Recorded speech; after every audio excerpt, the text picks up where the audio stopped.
Chair, the meeting is now live. Thank you, Carol. Bore da pawb. Good morning, everyone. And agor y cyfarfod in opening the meeting. I'd like to welcome everyone to the Planning, Taxi, Licensing and Rights of Way Committee here this morning. To everyone in the chamber and to those members as well at home, and also members of the public joining us as well. So, symud ymlaen efo'r agenda, item 1 ydy apologies. So, os gwelwch yn dda, Carol, can you give us the apologies and also the roll call? Yes, Chair. So, Councillor Carl Lewis, he's delayed. Councillor Gareth D. Jones. Yma. Councillor Tom Colbert. Present. Councillor Angela Davis. Yma. Councillor Deb Edwards. Present. Councillor Les George. Yma. Councillor Hylwyn Hume. Present. Councillor Peter James. Present. Councillor Adrian Jones. Present. Councillor Gareth E. Jones. Present. Councillor Karina Kenyon Wade. Present. Councillor Ian McIntosh. Present.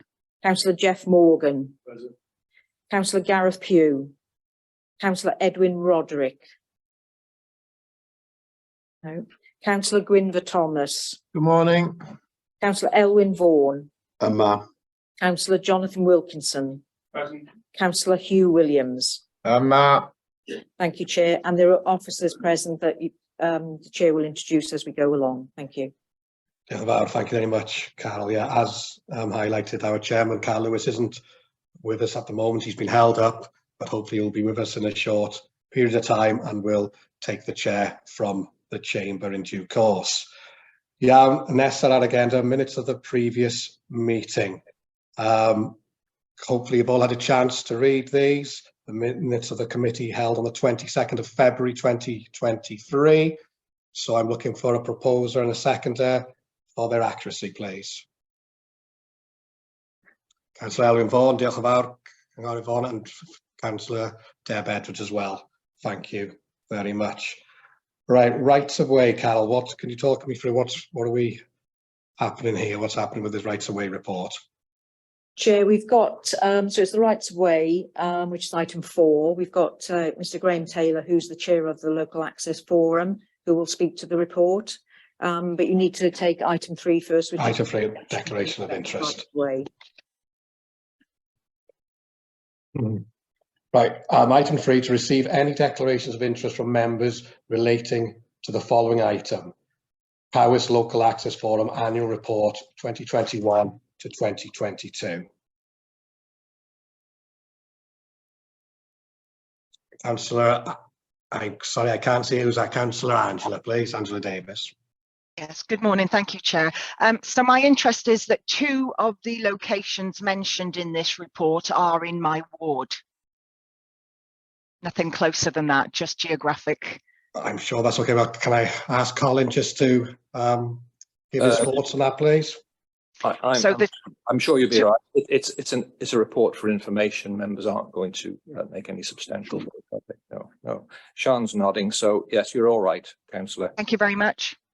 Is there anyone else with their hands up that I've missed? No, I believe not. So I understand that Mr. Graham Taylor is present in the chamber, and our council representative is Councillor Gareth E. Jones, is also with us. So I understand, Councillor Graham Taylor, over to you, sir, please. Okay, thank you. So thanks for inviting me along to the day. I'm Graham Taylor. I'm chair of the Local Access Forum, which is appointed by the council for a 3-year term, just about to an end any time now. I'm also the footpath secretary for Powys Ramblers. And in interests of full disclosure, I'm also closely involved with the council on budgetary matters relating to education as a school governor and chair of the council's school forum. So just so you got a full picture of what I do. I also want to thank you as well, especially the chair of the committee, who's not here at the moment, but perhaps the views could be passed on, for writing to the relevant government minister after a recent meeting when Sean reported on public path orders.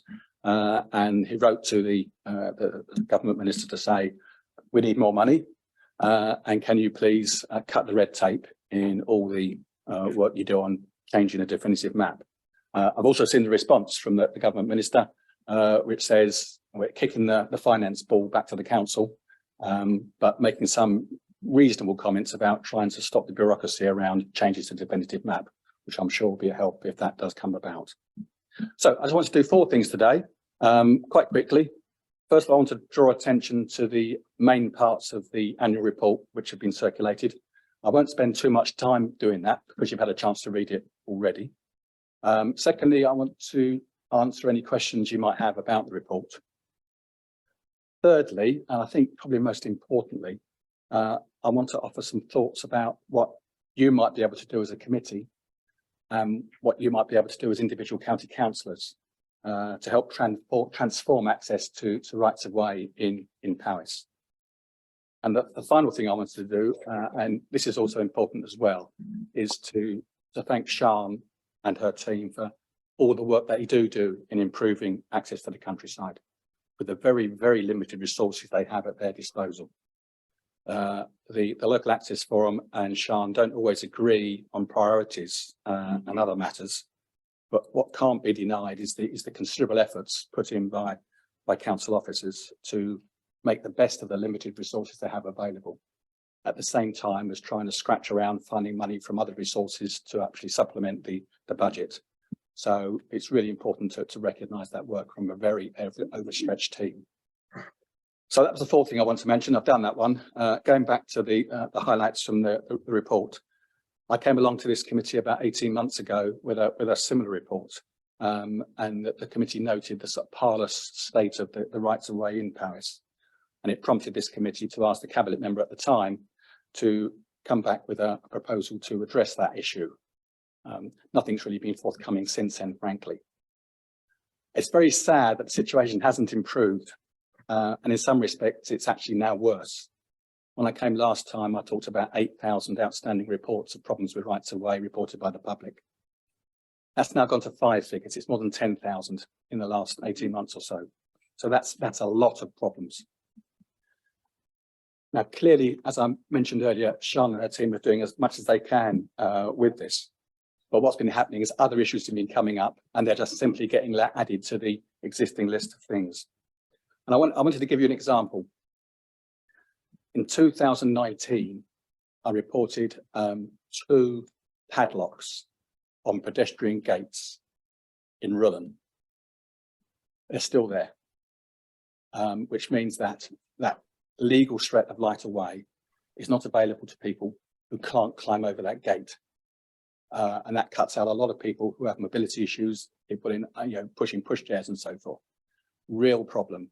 So 2019, 2023, 4 years, still a problem. Now that isn't dangerous in the sense that it's not about to fall apart or fall on somebody like a bridge, but it's still important. It gets in the way of access. And most importantly, it sends the wrong message to that small minority of landowners who are able to just do what they want, frankly, and block footpaths and block rights of way without any comeback. So I think that's just an important thing to say there. But the last bit of the report refers to sort of my final reflections. I think there's an important point here, which is that the state of the footpaths negatively impacts on some of the council's key priorities. So, and there's 4 of those I want to mention. The firstly is the council is trying to do its best to improve the physical and mental health of local residents. And it's self-evident that walking, cycling, horse riding in the countryside is demonstrably good for people. But the opportunity to do that is getting much harder all the time because more and more paths are blocked, overgrown, or inadequately signposted and waymarked. So that's one thing. It negatively impacts on that council's priority. The council's also wanting to push hard equality, which is of course right. However, residents with mobility problems or issues of some time are finding it increasingly difficult to make use of the rights of way because many of the dilapidated stiles and broken gates, they simply can't negotiate. And that isn't just people, and it's not just people with wheelchairs, this is people who are in their 50s, 60s, 70s, who've got a dodgy knee, or have got a problem with their hip, or have got small children with them. So it's an important issue that. It's also the case that people in poorer areas who need assistance with their mental health and well-being have less access to the countryside than those in more affluent areas. And we can talk about that a bit later if you wanted to. The third point is the council is also trying to stimulate the visitor economy. However, many visitors wishing to make use of what the extensive rights of way looks like on the OS map are very disappointed when they arrive to find only about a third of those rights of way are actually usable and accessible. And that's a real issue. And again, I have firm information from groups who contact me as a Powys Ramblers person. They don't come here anymore. People in Shropshire, people in Herefordshire, people elsewhere don't pop over to go into Powys because they can't guarantee the footpaths are going to be open and ready to use. So that's directly, negatively impacting on the visitor economy here. People might come once to do walking, but often they won't come again.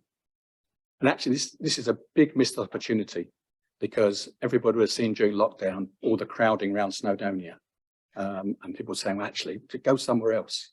They could come here if the rights of way were in the condition which welcomed them. And the final point I wanted to mention about is the council's efforts to improve biodiversity. Now, the lack of obvious paths on the ground means that people just tramp around everywhere, especially on the open access area, and inadvertently they can damage valuable bog areas, and they can trample over nesting sites, which is a real issue. And the good example of this, and Angela will know this one, is the Monk's Trod in the Elan Valley, where there is a sort of footpath, but everybody has to go off it and damage the bog and damage the nesting sites. So all those things are negatively impacting on some of the council's main policies. So turning to the next point then, what can be done? So rights of way issues for the cabinet member and this committee. There's lots of regulatory functions that this committee deals with. But I think the LAF thinks it's very important that other cabinet members also look at their portfolios to see what they can do to help improve the situation. And the example I give in this one is that whichever cabinet minister or cabinet member or cabinet members who have responsibility for land or property, perhaps they could do an audit of their holdings to make sure that all those bits of land are actually have got rights of way on them, are fulfilling their responsibilities. Council farms comes to mind. Are all the council farms gates and stiles in the same condition they should be? So I think it's not just a matter for this committee, it's a matter for other cabinet members as well. As far as this committee is concerned, when dealing with individual applications, some applications have footpaths going right through the middle of the development site. Some go around the side of it. And those are always advertised in the local paper, and Powys Ramblers and others comment on those, which is very helpful. But unfortunately, many of the applications we see, even though there are rights of way at the development site, the developer doesn't mention them in the application, and they don't put them on the maps, so you can't see. So I would just ask that when you do see these applications, you do ask questions about, well, what you're doing about rights of way with this development, especially with some of the bigger housing developments. You want to make sure that people have got access to good walking and so forth. There's actually one of the development plans pieces about rights of way says that as part of planning applications, I'm quoting this, public rights of way to be enhanced and integrated within the layout of the development project, or appropriate mitigation measures are put in place where necessary. Very, very, very rare to see anything done in that regard. I think the next thing about individual applications, we'll also find from time to time that when looking at an application, an existing right of way is already blocked at that development site. It's very complex to deal with those, and they tend to get put aside. But essentially they shouldn't be. And it seems to me this committee's got an opportunity to ask whoever is responsible in the council for dealing with it to try and deal with that obstruction. You shouldn't be allowing people to get planning permission on one hand, while on the other side, they've actually blocking up a right of way and have been doing for many years.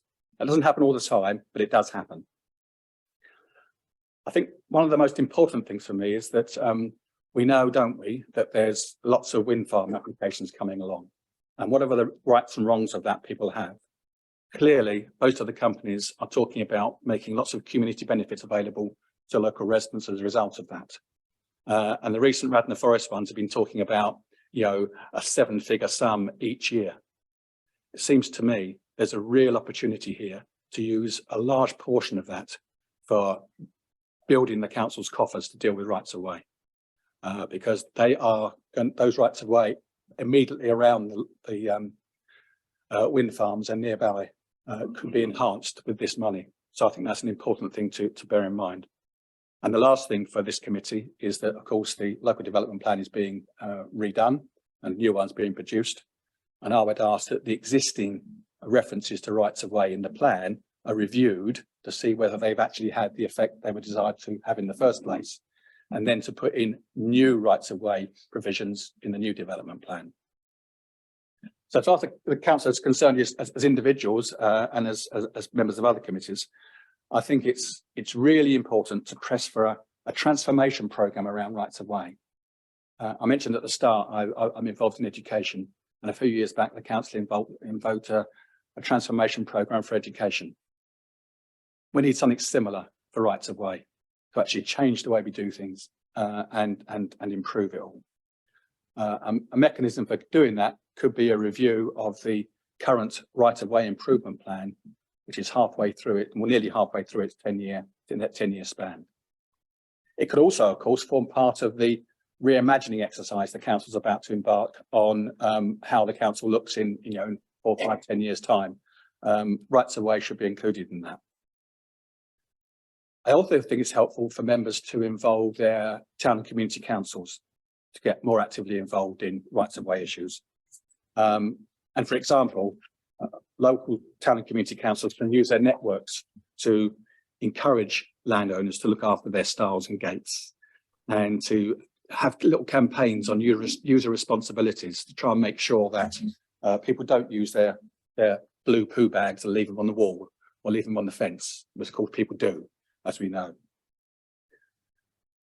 I think the next thing is we need to be encouraging local residents to help and volunteer. Sian will tell us there's about 220 volunteers at the moment helping out, repairing bridges, cutting back overgrowth, helping with stiles and gates. And I think it's really important that we try to make the best possible use of those volunteers and more if possible. So I think, again, that's something for local councillors to sort of try and encourage in their areas. I think there's also a need for members to look at a campaign to have some clarity about responsibilities around the countryside code and what different responsibilities are. Clearly, the council is responsible for the actual rights of way itself, but in nearly all cases, stiles and gates are the responsibility of the landowner, albeit that the council is in a position where it has to contribute around 25% of the costs of that thing. That normally takes the form of the council giving over the gate for the landowner to do. But that sort of thing isn't effectively known around the council. I always talk to landowners when I'm walking around. Some know it, some don't. When I talk to other walkers, some know it, some don't. So I think it's also important to make people aware of what their responsibilities as users of rights of way are as well. Don't leave your dog poo around. Take stuff away with you. All the stuff we should know, but needs to be emphasised. I think there's also a need. I mentioned earlier about the padlocks on the gates. I just think we need to have effective enforcement action on such flagrant breaches of legislation. I do see from time to time the council publicising information on getting people fined for littering. We should be doing that for people who are misusing rights of way in some way or not discharging their responsibilities. I think the most important point I wanted to make today was about the opportunities there is with the shared partnership fund, which the council's now looking at how to use, together with Ceredigion, although it's a slightly separate arrangement, I know. Sian has already secured some money for a small signposting issue. It's a statutory requirement that local authorities put signposts where footpaths meet a road. Council's not fulfilling that statutory responsibility, never has done, hasn't got to actually fulfil that statutory responsibility. There's a real opportunity now to take a large chunk of the Shared Prosperity Fund to actually, over a 2-year period, improve the rights of way by signposting them effectively and putting in waymarks as and where necessary, because that will help encourage people to make use of the area. I'll give another example. Sian and her team, about 3 or 4 months ago, together with the help from volunteers in Llanuffle, put up some more signs around where I live in Reda, looking about the Wye Valley Walk. It's transformed the feel for the area. When you come, you actually think, actually, people want me to walk around here because there's signs showing me where to go. But so many places don't have that. If you go up the road to Nampmill, not a sign around. You can't, the paths aren't there anyhow, but no signs or anything. So there's a real opportunity here to use a shared prosperity fund in a real way to actually make a significant difference. And it can be done. It can be done soon, because you just identify where signposts need to be. It's not a big job. It's not rocket science. That's the main thing I wanted to leave with you today. A couple of other minor things. The council is also in trying to increase people's training and abilities in the council. Apprentices. A lot of the work which Sian and her team organise with volunteers is physical work out there, putting up gates, sorting out bridges. You can see how you could do an apprenticeship for that, to actually have extra people there, supervised by obviously suitably trained people in the council. And I think that's all I wanted to say on that. The final thing is also, I think, in terms of doing a review of rights of way, we need to look at the criteria by which we decide how things are dealt with. As I said, the padlocks come to the bottom of the list because they're not dangerous, but they're still important. Clearly, if there's a bridge with a missing plank, that's got to be dealt with straight away. But I think there's a lot of things in between those which need to be looked at very carefully.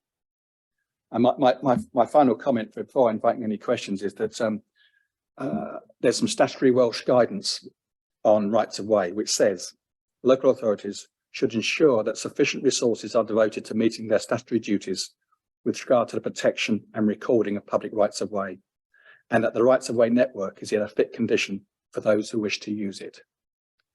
So that's official government guidance. And from all I've said today and all the information in the Local Access Forum annual report, you'll see that the council is failing in its responsibilities in that regard. So happy to answer any questions, and I'm sure Sian will be able to pitch in as well. Thank you very much, Mr. Graham Taylor. Before we begin, I'd just like to apologise for my late arrival today. I set off without my laptop, so I had to go back home and get it. So that's why I'm late. So apologies for that. Any questions from the floor or online? Councillor Corina, can you wait, please?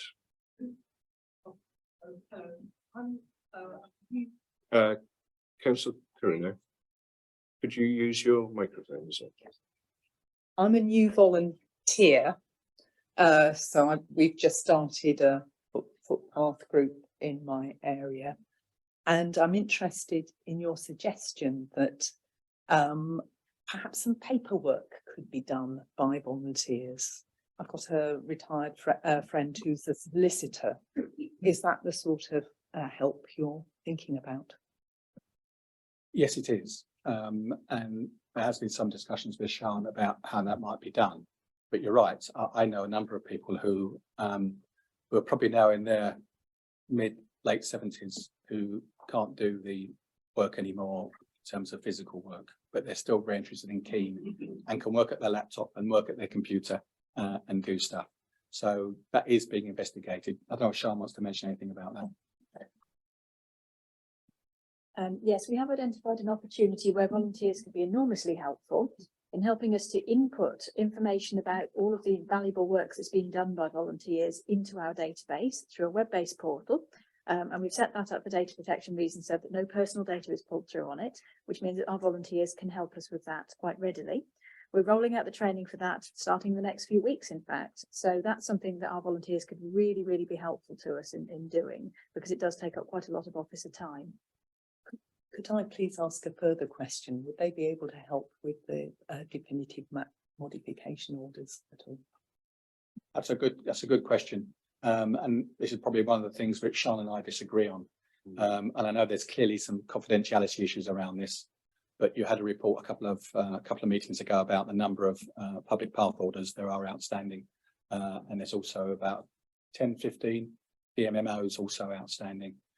I think there's skilled people out there who can help with that. And I'm sure there's ways to overcome the confidentiality issues. Thank you. Thank you very much. Councillor Gareth Jones, who also sits on the proposed local action forum. So to you. Thank you, Colin. Thank you, Chair. Can I start by thanking and reiterating what Graham said about Sean and the teams? You often hear about Cinderella services. I'm not sure what the next level up from Cinderella service is, but Sean and her team does, in my view, does a fantastic job with very, very limited resources. Can I just make a few points? Graham mentioned about there's 10,000 issues held. I would say that's significantly underreported. So I'd have thought, you know, the number of issues, I must say 20, 30,000 in total. Graham also mentioned the link to other service areas. I think the key one for footpaths and bridle ways is the health and well-being of people. You know, we can most likely reduce budget requirements in social services by a significant amount if we have an improved set of bridle ways, footpaths, etc.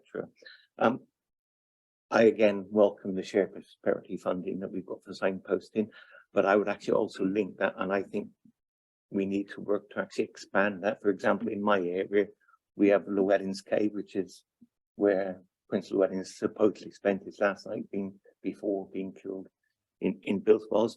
There are no signposts of Llewellyn Cave, you know. Well, that's a lie. There's a couple of pieces of plastic with a Llewellyn with a pointed, but you know, something around that would help it. Graham also mentioned around the responsibilities of the landowners, but also linked to that responsibility to the council. I think we need to do something around working with the NFU and FUW, just to inform landowners, farmers in particular, what their responsibilities are to maintain. You know, I did a walk recently with a group, and we came to this one where there should have been a stile or gate. It was the access was a cattle feeder that we had to clamber over to get, you know, and we had some people with us who were in their 70s and struggled. Yeah. And I think the key point to the issue is, if the county council wasn't meeting its statutory duties in social services, education, to the level I don't think we're meeting statutory duties for this area of responsibility, we'd have inspectors in. And I think we need to look as an authority to actually develop a bid for extra resources for this service for the 24-20. It's obviously too late for 23-24, but we need to look at developing that for the next year's budget. And I think we should do that as soon as possible. I agree with Gareth. Yes. Thank you, Gareth. Councillor Gareth. Councillor Angela Davis, please. Yeah, thank you, Chair. So I want to thank Graham for his report. It's an excellent report, short and snappy, but gives us a real true reflection of the situation across the county. And also congratulate Graham, because he's come before us now to present his report, but also he's put forward a number of solutions. So come here not to complain or to point the finger, although clearly there is some problems, let's call them that. One thing he did miss out there when talking about the people who like to access the countryside is runners. And actually I'm a runner, and I run because it's really important for my mental health. I'll be out this weekend after the week I've had, but also for weight management, because I like to eat, and so therefore I need to run. And personally, I love to get up over the hills. I know most of Powys from looking down from a hillside. And he made a very important point about signposting, because when I go off running somewhere new, I actually don't want to be tramping across a farmer's field. I want to stay on the path, but it is really difficult if the paths are not waymarked, or if they're blocked by cows or an angry looking bull or nettles, because you can't get through. And so a lot of the people that find themselves in the wrong place are there by accident, and it is preventable, and that's unfair. And again, Graham mentioned the importance to our local economy. My ward, Rhayader, promotes itself as the outdoor capital of Wales. We've got beautiful scenery, and we do actually have quite a lot of well-maintained footpaths, but not because of Powys County Council, but because we're lucky enough to have a large area here that's managed by Welsh Water. So I think there is a lot more that can be done. Our rural economy is important to all our wards. And another point he made, which I thought was an excellent idea, was working closer with our town and community councils. But what we need to ensure, if we're going to ask our town and community councils to highlight issues, we need to be able to give them some ways to resolve those issues. So I think it's important that we look at, if they are going to highlight paths that are in need of repair, what are we going to do about it? So there does need to be closer work in there. But overall, yeah, as I said previously, 2 of the issues highlighted in Graham's report are in my ward. One of them actually has got its formal reopening day tomorrow, but it's taken 4 years to get a footpath reopened, and really that's totally unsatisfactory. And the other one, the Monk's Trod, well, I mean, it's an absolute disaster, really. The ecological problems being caused by access on the Monk's Trod, I think, well, it's really depressing, actually. So yeah, so I applaud Graham. I thank him very much for bringing this report to us and for presenting us with some solutions. And I hope that we as a council can work with these volunteer groups to resolve some of these issues in a more timely manner. Thank you, Chair. Sorry, Andrew, I forgot about runners. Yes, very important, and actually for runners it can be even more difficult, because if you're running, you're not seeing some of the obstacles on the floor sometimes, and that's tricky.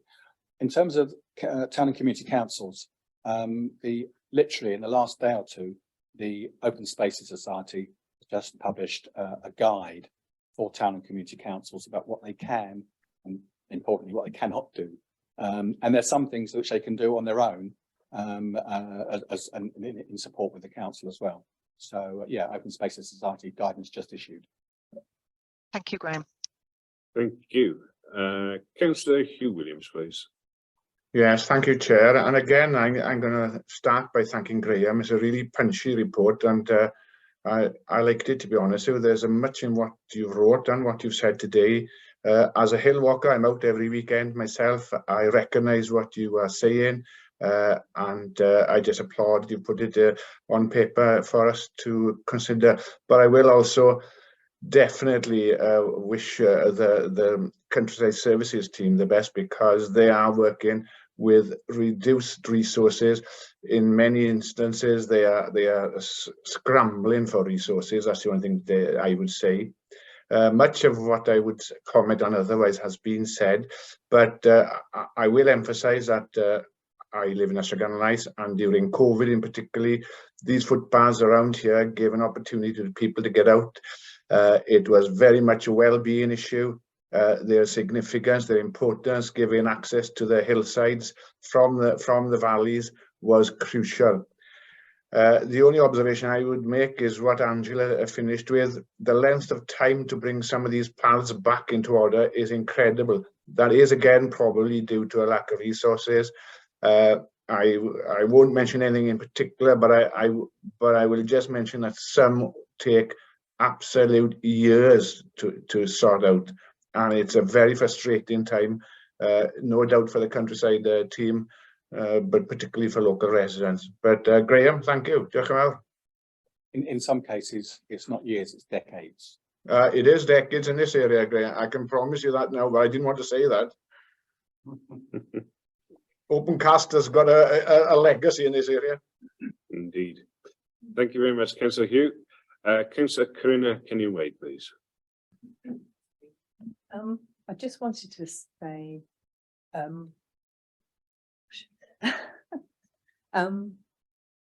just wanted to say one of the main problems is that because of reduced resources, there are just 4 workers who are able to look after rights of way, and there's only 1 volunteer coordinator for 220 volunteers spread throughout Powys, and it's really hard to get groups off the ground. It's quite a confusing picture. So just need more resources for those volunteer coordinators, I think. I think that's right. And certainly Sean and I have spoken about that. If you have got 220 volunteers, bearing in mind the size of Powys, being able to coordinate them and making sure they have the right materials at the right place to do the right job is more than the work of 1 officer. And again, if you're looking at transforming something, you need to be maximising the support you can get from volunteers. You can only get that if they're organised properly and they're doing things which they find useful and don't get fed up with doing stuff which they don't think is worthwhile doing. They've got to do worthwhile stuff. So facilitating the use of volunteers, it just doesn't come out of thin air. You need council officers to do that. So just having Phil as the volunteer officer isn't enough, frankly. Okay, thank you. Councillor Peter James, please. Thank you, Chair. Again, I'd like to reiterate to Graham that it was a very, very good report. I've got just a few problems with the rights of way that follow rivers in Powys and how the flooding is washing away the actual paths and walkways that are used by residents, local residents and walking groups. It seems to be falling on deaf ears for the NRW and the root balls of trees are being washed away, which takes the banks away, which are making no level of path safe. So they're actually getting washed away and leaving just the debris, which is really quite a big problem for anyone who's disability or taking their children out for a natural walk in the local areas. So I know from the Cammok River and the Irvine River, we have a desperate washing away of paths there. And I know this is happening throughout Powys. So I think that's something we really need to look into. Yes, certainly I know that that's an issue that's been raised by a number of LAF members, particularly again around sort of riverside banks. But I don't know, Sean, I don't know if you can say any more about that, about the extent to which that's a problem. We tend to have individual sites reported to us. It is an ongoing issue, unfortunately, for riverbank paths, particularly where they're on bends where you get scouring, erosion. It's something that we have to plan for if we're replacing footbridges to make sure that we try and future-proof them as much as we can. But yes, with the increasing impacts of climate change, it is an increasing concern.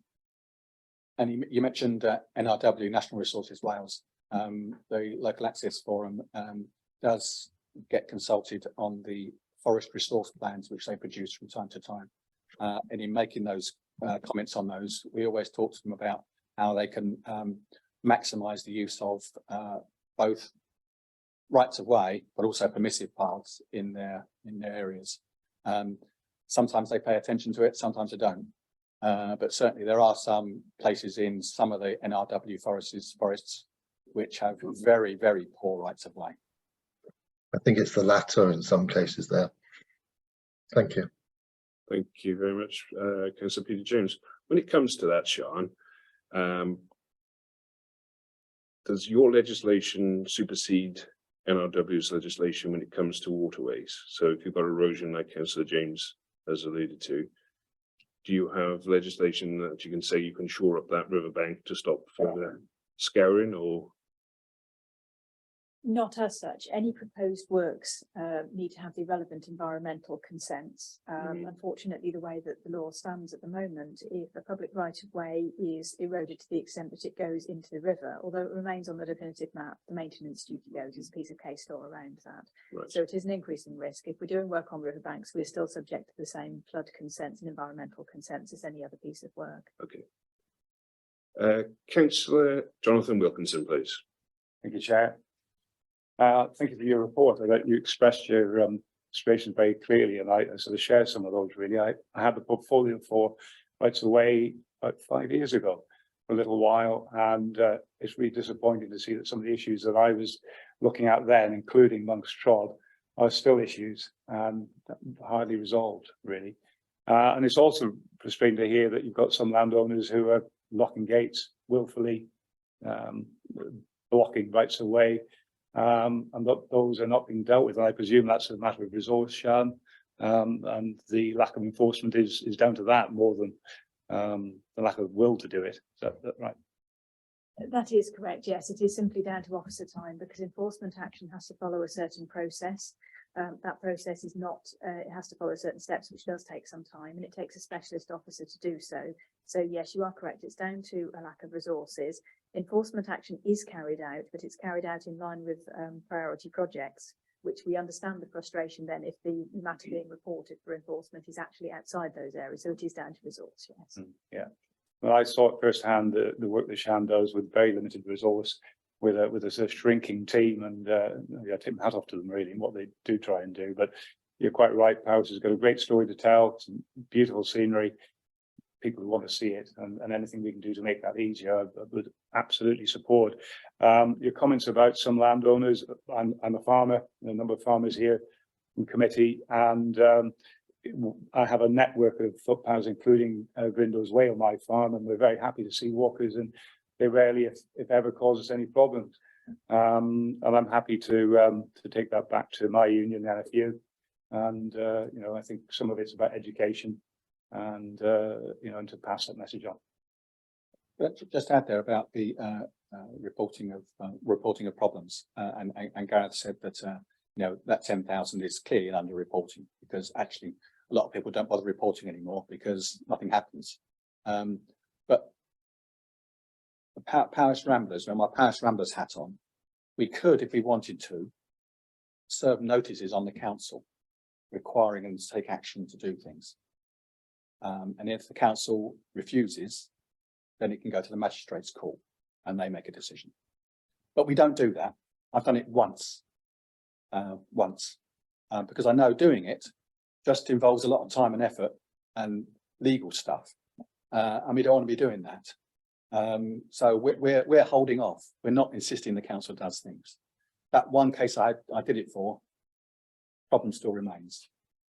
There was a stile into a field, footpath signs pointed straight through it, stile's gone, barbed wire fence, footpath signs still there. Get over that barbed wire fence. So, and that this isn't a sort of a unique example. It's happening everywhere, and often it is barbed wire, and you know, you're not gonna climb over that. You're not sensibly anyhow. You are legally allowed to try and find another way around it, but if you're out there for a Sunday afternoon stroll, do you want to walk down the field, find another gate? No. But say that I think user groups are very patient in not pushing the council down the legal route, although we could do, and that would just tie poor old Sean up in knots. Okay, thank you. Councillor Gareth E. Jones, please. Thank you, Chair. Not saying what I'm going to say now should happen.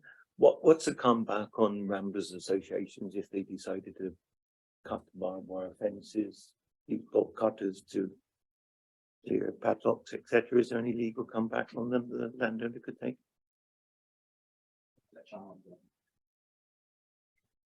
Legal lines of paths is a complex matter. So, you know, whilst there are certain common law rights to deviate around obstructions to which Graham has referred, you know, and technically there may be a right to abate a nuisance, it has to be on the legal line of the path. The other concern, of course, that we would have as an authority is the health and safety and well-being of the person doing it, because it could lead to confrontation, which is why where issues of that nature are encountered, you know, although despite our reduced resource, as officers, we prefer to deal with those because we have the legal records to support us and the legal powers to make sure that things are done in the correct location. And also we have the health and safety processes around, you know, dealing with that level of any potential for confrontation. So it's not cut and dried, and it isn't, you know, it can be a challenging area, unfortunately. There is a public image of Ramblers being a person with a beard and a bobble hat and a packet of secateurs in their pocket. And actually, it's not a bad actually description, because I know a number of people who do carry secateurs in their pocket, because it's very just easy to just cut a few bits away as you're climbing over a stile. It's just sensible, really, and no one objects to that. If you come with a big load of loppers and start major surgery, that's a different matter. But just to clear your way with some brambles and things, lots of people do that. Okay. Any other questions, members? No. Sean, do you have anything to finalise with? No. Graham, do you have anything? Can I just humour me for a minute? And it's a more general point. And I said at the start, I'm involved with education as well. And it does concern me about the amount of work which council officers have to do, and the effect that has on them. Because clearly, both in the education service I've seen and in countryside services, I see officers going the extra mile all the time. And I just worry about the impact on them of the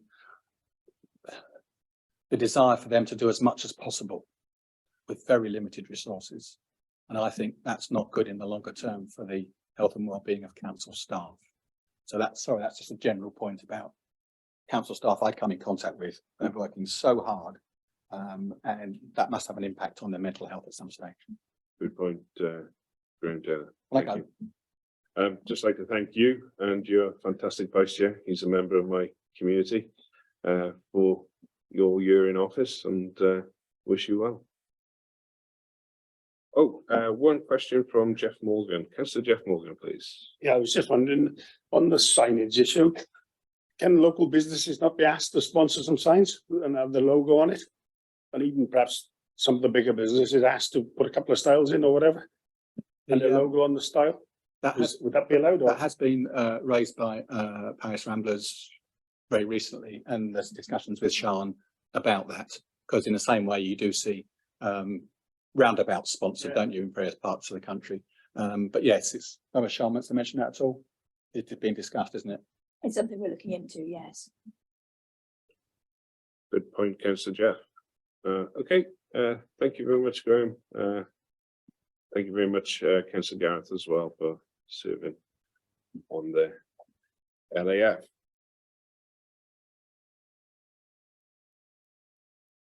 And thank you to my vice chair for conducting the start of the meeting. We move on now to observing the letter I sent to the minister. Everyone happy with that and happy to accept it? If there's no hands raised, Councillor Jeff, I believe that's a legacy hand, is it not? Okay, if there's no hands raised, we'll just take that as read. Okay, brilliant. On item number 6, declarations of interest. A, to receive any declarations of interest from members relating to items to be considered on the agenda. Okay. B, to receive members' requests that a record be made of their membership of town or community councils where discussion has taken place of matters of the consideration of this committee. No. C, to receive declarations from members of the committee that they'll be acting as a local representative in respect to an individual application being considered by the committee. No. Okay. D, to note details of members of the county council who are not members of this committee who will be acting as a local representative in respect to an individual application being considered by the committee. We don't have one here today.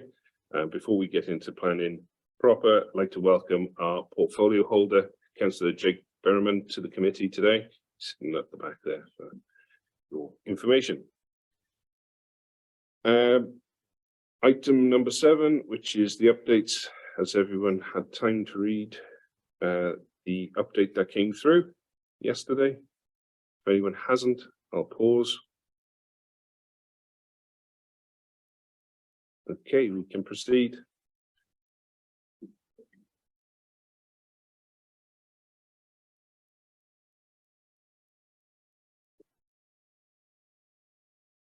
First application today is 22/1033/FUL, demolition of existing building, erection of building containing ground floor, retail space and 6 flats above to include associated auxiliary spaces and associated works. This is at the former Motorworld site at Gas Street, Newtown. Taking us through this application is Kate Bowen, Senior Planning Officer.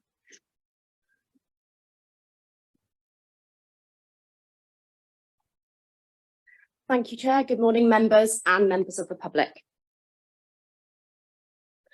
As the Chair has outlined, this is application 22/1033 full for the demolition of the existing building, the former Motorworld building, erection of a building containing a ground floor retail space and 6 flats above to include all associated auxiliary spaces and all associated works. This slide indicates the location of the application site. It's located in Newtown Town Centre. On the slide, you can see the River Severn and the Gas Street car park to the east. The site's indicated by the yellow arrow, and Gas Street runs along the site to the west. This is a zoomed in version showing the application site, the existing building, indicated by the yellow arrow. And finally, before the speakers, this slide shows the site area with the existing building within the red application site.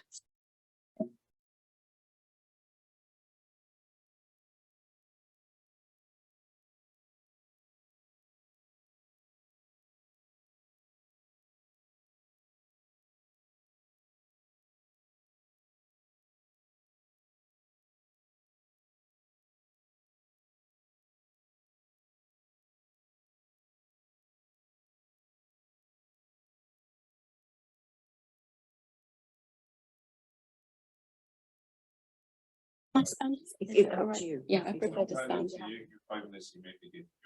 Thank you. Good morning. I'd like you to use your imagination for a moment to take you back on a very short journey through time, to a time where the streets of Newtown looked like they did in the history books, where quaint black and white Tudor houses stood neatly knitted together in a row, with old style windows and pretty flowers growing around them, where several Edwardian townhouses stand proudly together, with grand sandstone steps going up to ornate wrought iron porches which frame their front doors, where a row of beautiful red brick Victorian houses stand neatly together, like soldiers guarding the Edwardian and Tudor properties, to a sleepy public garden where a statue of an iconic pioneer from Newtown's industrial past, with several benches placed around for people to sit and enjoy some time out, or maybe eat their picnic lunch. It sounds so nostalgic and idyllic, doesn't it? But this journey back through time is actually how this area still looks today, just as it has over the last few centuries. We're very fortunate to still have this in Newtown. Local and national legislation has kept it protected so that it remains as it was. I'm here today to represent the custodians and owners of the listed Tudor buildings, the listed Edwardian buildings, and the Victorian terrace houses in the area known as the Bank, all of which could be negatively affected by what happens on the Motorworld site. I'm also here to represent the 124 local people who also wrote in to object. It is without doubt that the Motorworld site is ripe for either refurbishment or redevelopment. No one is against this site being developed. The tin building that was once Motorworld has become run down, and it certainly does not complement the conservation area as it is. However, it's not beyond repair. What goes in its place needs very careful consideration, otherwise the setting of 7 listed buildings will be negatively affected. The Robert Owen Garden will be completely dominated and overlooked. The look and feel of the conservation area will be forever changed. At the proposed height, the development will be much higher than the buildings either side of it, on the Victorian row it will sit on, and it will protrude on the skyline and look out of place. The proposal's current height, scale and density is just too much for this site. I know privacy is not a reason for not allowing a planning application, but just let me explain. The Motorworld site is any higher than it is now, the privacy of each individual property on the Tudor row will be completely gone. The Tudor buildings are made up of 2 houses, 2 flats, 1 business, It's directly adjacent, less than 15 metres away. From the lounges of the proposed new flats, it would be possible to look directly into 4 lounges and 5 bedrooms on the Tudor row, and also into the private spaces at the back of the Victorian row, as well as across and into the gardens of the Edwardian properties. It's challenging enough to live in an older property without this kind of intrusion. They will become completely undesirable to live in, but they need to be lived in to keep them maintained. You may be thinking, who am I? Why am I here today? Why should we listen to this person? I'm here firstly as a local resident. My day-to-day life will be negatively impacted by this development. I'm also here as an Indigenous person to Mid Wales, and although I was brought up in the farming community in Radnorshire, I feel a great sense of pride for all of our quaint and unique market towns here in Paris. It's part of our culture, it's our history, and it's our heritage. However, my background and degree is in tourism, and Newtown, being an old market town, attracts visitors who want to explore and experience its nostalgic oldie worldiness. And this is created by its historical assets, which gives it a sense of place. Tourists are often stood outside the Tudor buildings with their cameras. It's very photogenic. It's of great importance to Newtown. It's part of the town's heritage trail, and it's the only significant example of Tudor buildings. The McDonald's route has become a tourism gateway into Newtown, and when stood in the McDonald's car park, the eye is currently drawn to our historic town clock on the skyline with a glimpse. Thank you. Is currently drawn to our historic town clock on the skyline with a glimpse of the Tudor buildings below. This view continues as leaving through the main car park's one-way system and will be a decision maker for the spontaneous tourist. Do they pull into the car park and go and explore the town, or do they keep driving? Newtown has one chance to make a first impression. The historical townscape of the past could be forever hidden due to the heightened scale of this proposed build. And this will be a huge loss for Newtown, who strive to attract and keep visitors to support the local economy. On behalf of all of the businesses and residents who are located on the bank and the 124 stakeholders who also objected, I would like to thank you all for listening and using the words of Cadw Achles Pawb, for us all to keep. Thank you. Thank you very much, Teresa Davis. Final speaker, sorry. Thank you very much, Teresa Davis. Our final speaker on this application is Gareth Jones, the agent, please.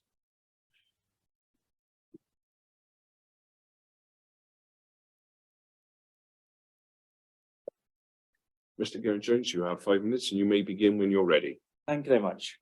Good morning. Firstly, thank you for allowing me to speak in support of this application on behalf of the applicant. As can be noted through the officer's report, the scheme has the support of the majority of the consultees, with the proposal acceptable subject to conditions, which of course our client is happy to accept. It can also be seen that the scheme has significantly altered since its original submission, and whilst the majority now agree that the proposal is suited for the site, the Conservation Officer still feels that the building is out of scale.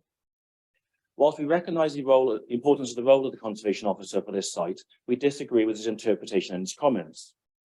The site is located on Gas Street in Newtown, a street, unsurprisingly, historically sited in the town's gasworks. To the east of our site, there used to be the large gas storage tanks. These were large dominating structures, which would have significantly impacted on the setting of the area. Whilst these no longer exist, it is important to take into account to show the evolution of the town, even the change in setting to the adjacent listed buildings and the conservation area itself in this location. The town has always adapted with their times, hence their removal. For the site itself, Gas Street is one of the more unusual within Newtown. It sees rising and falling topography. Unusually, the buildings at the highest ground level are the larger buildings, being up to 4 stories in height, with adjacent buildings 3 or less. Our proposal is located directly opposite a series of 4- and 3-story buildings, these also being listed. For reference, the ridge height of our proposed building will be over 1 metre less than the opposite listed building called Sunley.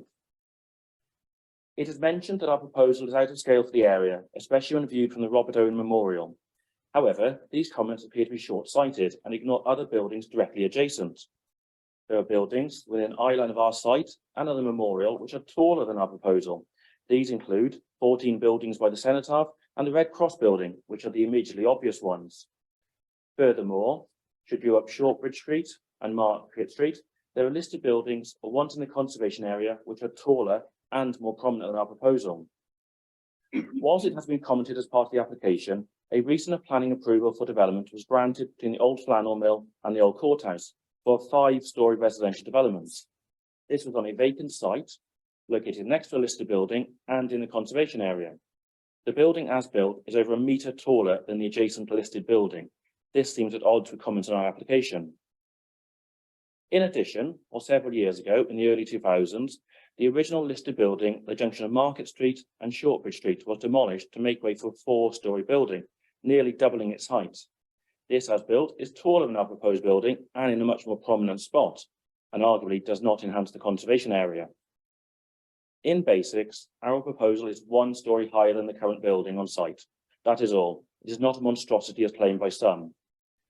While public comments have been received throughout the application, both for and against, we are of the strong opinion that while the majority disliked the original scheme, the majority now like the current proposal. This is important to note and shows that our client has taken on board comments received during the planning process. This has included reducing the height of the proposal, changing the materials, altering the windows and improving the shop frontage. At a time when Newton High Street is struggling, the proposal seeks to inject a lease of life into a site which is an eyesore in the town. The applicant is looking at privately funding the scheme. He's not looking for any grant or council funding, which itself is a rare commodity these days. He's looking at using local contractors, local supply chains, all to help keep money in a local community and benefit the town as a whole. The building proposed follows the general form of the current structure, with a gable added to the northwestern side. As a result, it respects the current street scene. The development also aims to provide a low carbon living for the occupiers, with PV panels and air source heat pumps. The proposal has been designed to complement the area, with the use of heritage brickwork, yellow brick detailing, natural slate and sash windows, all to ensure the character of the area is not detracted by the proposal. We are of the opinion that the proposal is not out of scale for the area and the design will complement the surroundings. As a result, we would appreciate if you can show your support for the application. Thank you all for your time today. Thank you, Mr. Gary Jones. That concludes the speakers on this application. I'll hand back now to Kate to take us to her conclusion on this application, please. Thank you, Chair. I'll just recap the introduction because I believe the sound may have gone for members at home or online. So this slide shows the application site. It's within Newtown Town Centre, the River Sevens to the east and the Gas Street car park, and Gas Street itself runs alongside the west of the building. This is a zoomed in version of the aerial view. The site's obviously indicated by the large yellow arrow. Obviously Gas Street to the left, to the west of the building again. The Robert Owen Memorial Garden is located to the southwest of the site. This slide shows the application site area with the existing building within that area. This slide shows the existing elevations and floor plans of the existing building. Obviously, the existing building is proposed to be demolished. It's a corrugated iron former garage type building. Just to clarify, a parallel application for conservation area consent is currently with the Planning Authority and pending consideration and will be considered under delegated powers. This is the proposed location and site plan, again with the site area edged in red. It obviously includes the building and then a limited external area to the north of the building. This slide shows the proposed elevations. So we've got a red brick, would have a red brick frontage with yellow brick detailing, brick and render side and rear elevation with a slated roof. This slide shows the proposed floor plans and indicative 3D views. There would be what's proposed as a ground floor retail space with associated storage, staff room and WC on the ground floor. It would have 2 stories above with residential flats, 5 over the 2 stories, and then a 3rd floor would be in the roof space and would accommodate a 6th flat. This plan shows the location of listed buildings in the vicinity of the site. The existing building is marked with a red cross. The black dots on the buildings, primarily to the northwest of the existing building, are listed buildings as marked by the black dots.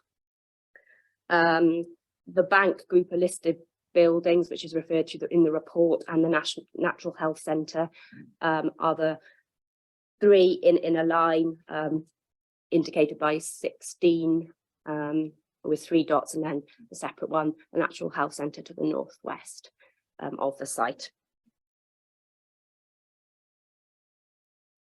This slide shows the extent of the Newtown conservation area, covered in blue.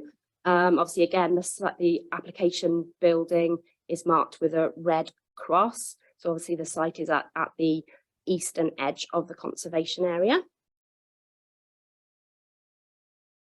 This slide just indicates neighbouring properties and buildings in the vicinity, which you've probably got a clear indication from previous slides, but the green dots just indicate some of the neighbouring properties that have address points. Some of them will be commercial properties, but there's obviously a mixture of commercial and residential in the area.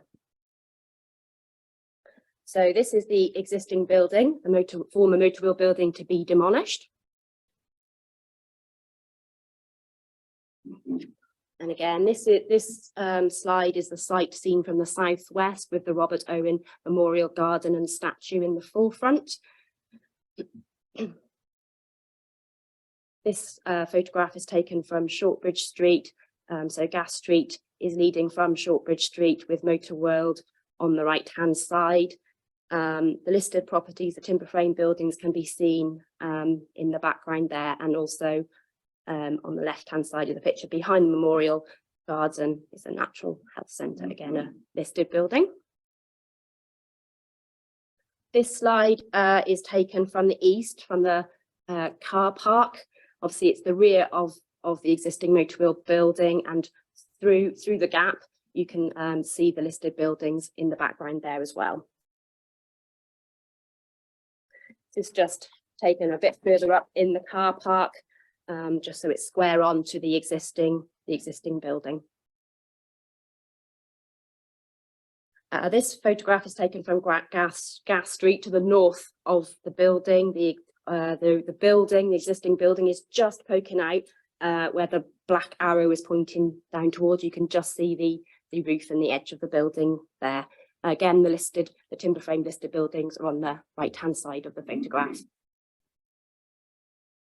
Councillor Elwyn Vaughan, please.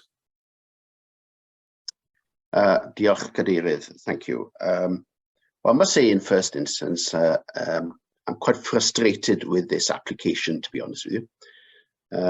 I think it's obvious that this is a prime development opportunity site, and is to be welcomed that somebody's taking interest to that effect. However, it is in a conservation area status, and there for a particular reason. There are a number of listed buildings, some of them directly opposite, and it's obvious therefore that the wider consideration of the design and impact and the setting of any new proposal has to be carefully considered. And in looking at the officer's report, it's obvious the extensive communication between the Built Heritage Officer and the applicant and the agent. And yet there are key things which haven't been resolved or agreed.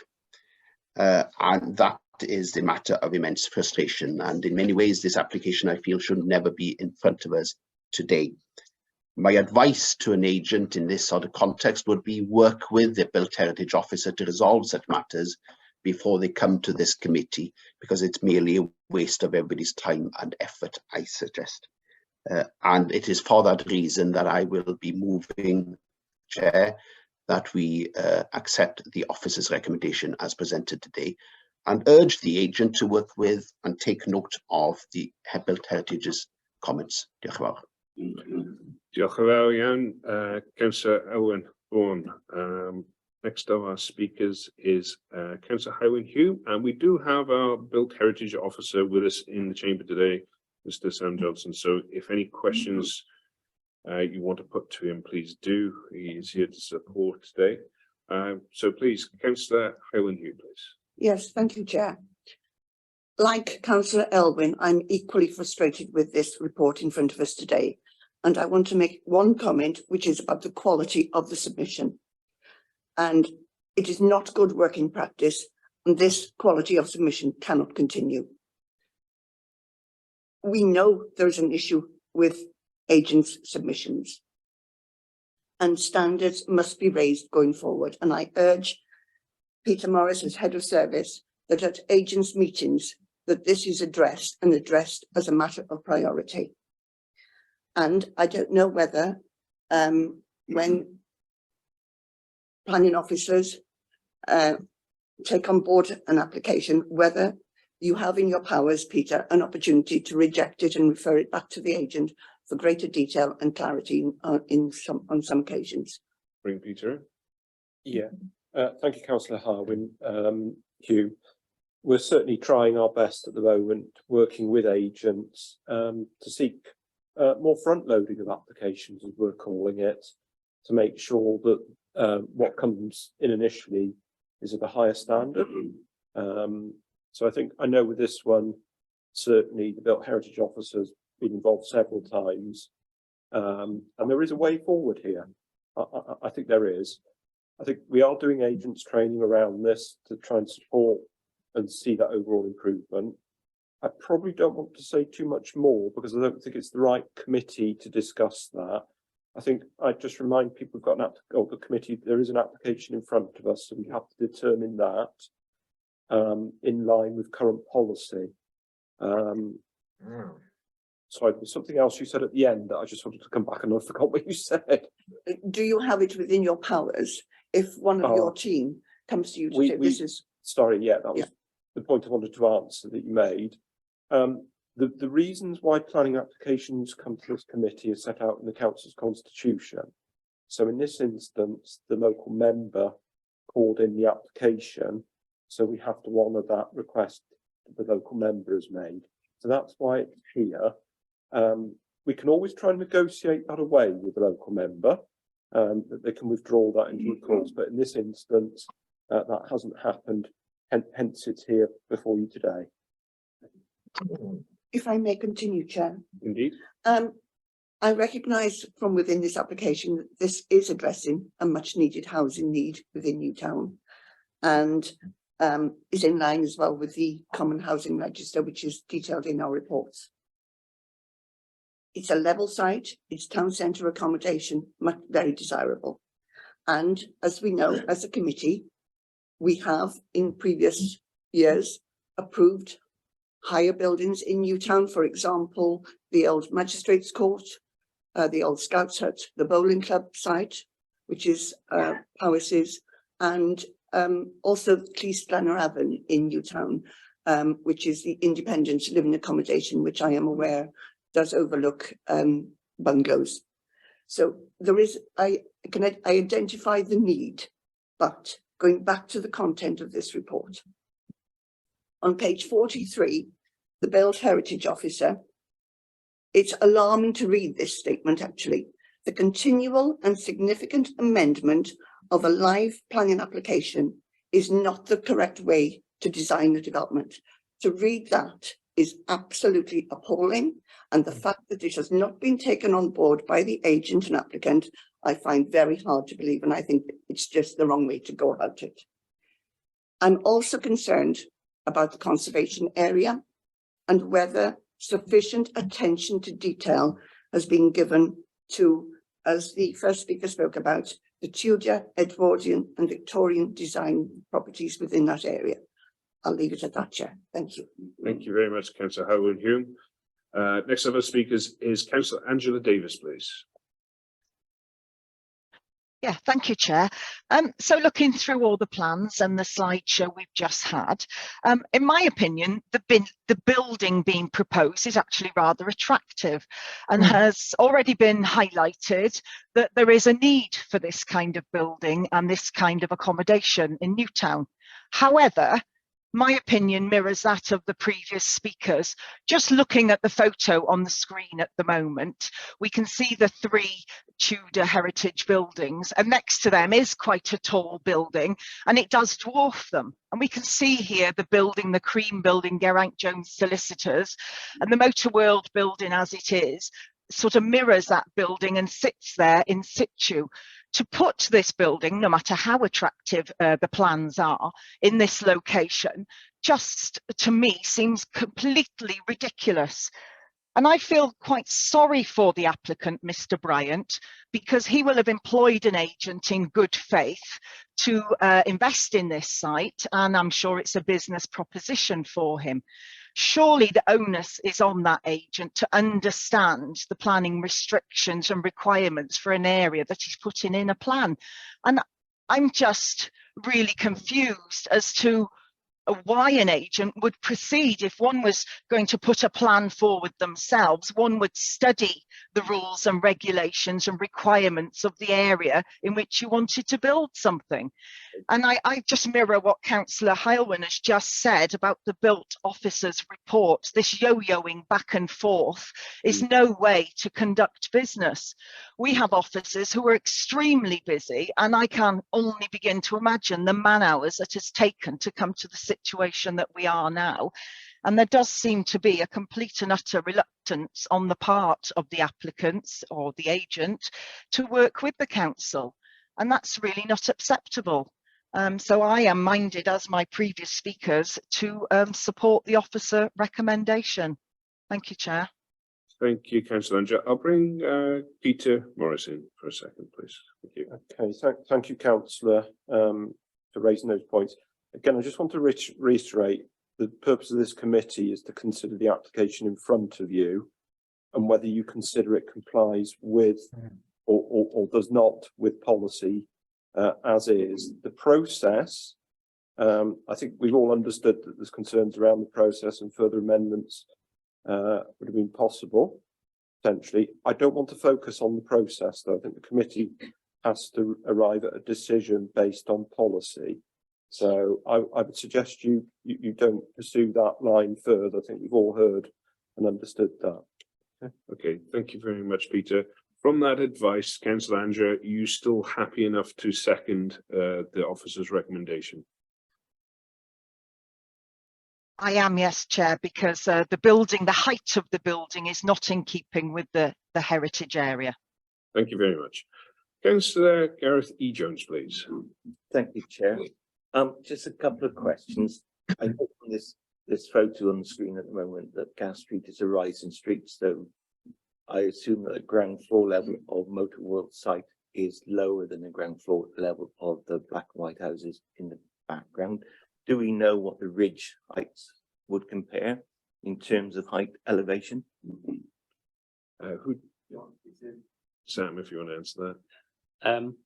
It's quite difficult to measure the ridge of the timber frame buildings without traipsing over people's gardens, but I did try and look at eaves heights, and what I'm mainly concerned with is the height of elevations on the street. But I think the timber frame buildings are stick of the bank are about 6 meters. Geraint, if you measured them, do you? And the height to the ridge of the proposed development is 13 meters from ground level. Yes. But that wasn't my question. My question was, if you accept that the proposal is a taller building than the black and white houses, but how much higher is the ground level, the floor level of the black and white houses than the proposed? Oh, I see. I think you'd need to I'd say get a surveyor in to do that, wouldn't you? We wouldn't have the cross sections for the streets, so that wouldn't be something that would come in the information pack, Councillor. I understand that, but this is one of the reasons why this proposal is being proposed to be refused, is because of the height of the elevation, and I just want to put that in conjunction to the nature of the ground. Let's see where you're going, Yeah. The second element is there's been no mention of any car parking associated with this proposal. And I just wonder what the expected impact in car parking is and how that car parking requirement would be met. Are you happy to answer that, Kate, or? Yeah. Yeah, so there's the application site has limited space. There would be no designated car parking associated with the development. The highway department have not objected on that basis. They, as I understand it, recognise that it's obviously town centre living. They haven't required any parking, any designated parking, on the basis of what the comments they put forward. I accept that they have raised no objections and they have no concerns in that respect. Obviously, there are public car parks in the close vicinity to the site, which we would expect if somebody was going to have vehicles, obviously, in the proposed building, it would be necessary to use. Yeah. Would you like to come back, Councillor? I'm happy with the response, Chair, but there's other issues that I'll bring up at a later date. Okay, yeah, no problem. Councillor Hugh Williams, please. Oh, Chair, I think Gareth has taken the words out of my mouth, really. It was about, this is a proposed multiple occupancy and a commercial unit downstairs. I'm not sure. I think we should have a better explanation about what parking is available. There are double yellow lines on the road there. But Gareth has asked the question. I don't think there's been a satisfactory answer, to be honest, but I'm willing to leave it there at the minute. Okay. Chair, Steve here from Highways. Quite happy to come in if you'd wish. Yeah, I was just about to bring you in, Steve. Yeah, please. Yeah, I didn't deal with this site personally. However, our car parking standards, it does apply standards based on location. Now, this is a town centre location with lots of public parking and also lots of on-street restrictions. And we're also mindful of the fact that it's a building that has an existing use that would have generated levels of traffic previously. And on balance, therefore, we think a development of this nature without dedicated parking is acceptable. Okay. Okay. Thank you. Councillor Adrian Jones, please. Thank you, Chair. In regards to the car parking, I know the area. There's a fenced out area at the back with car parking. Who's that belong to?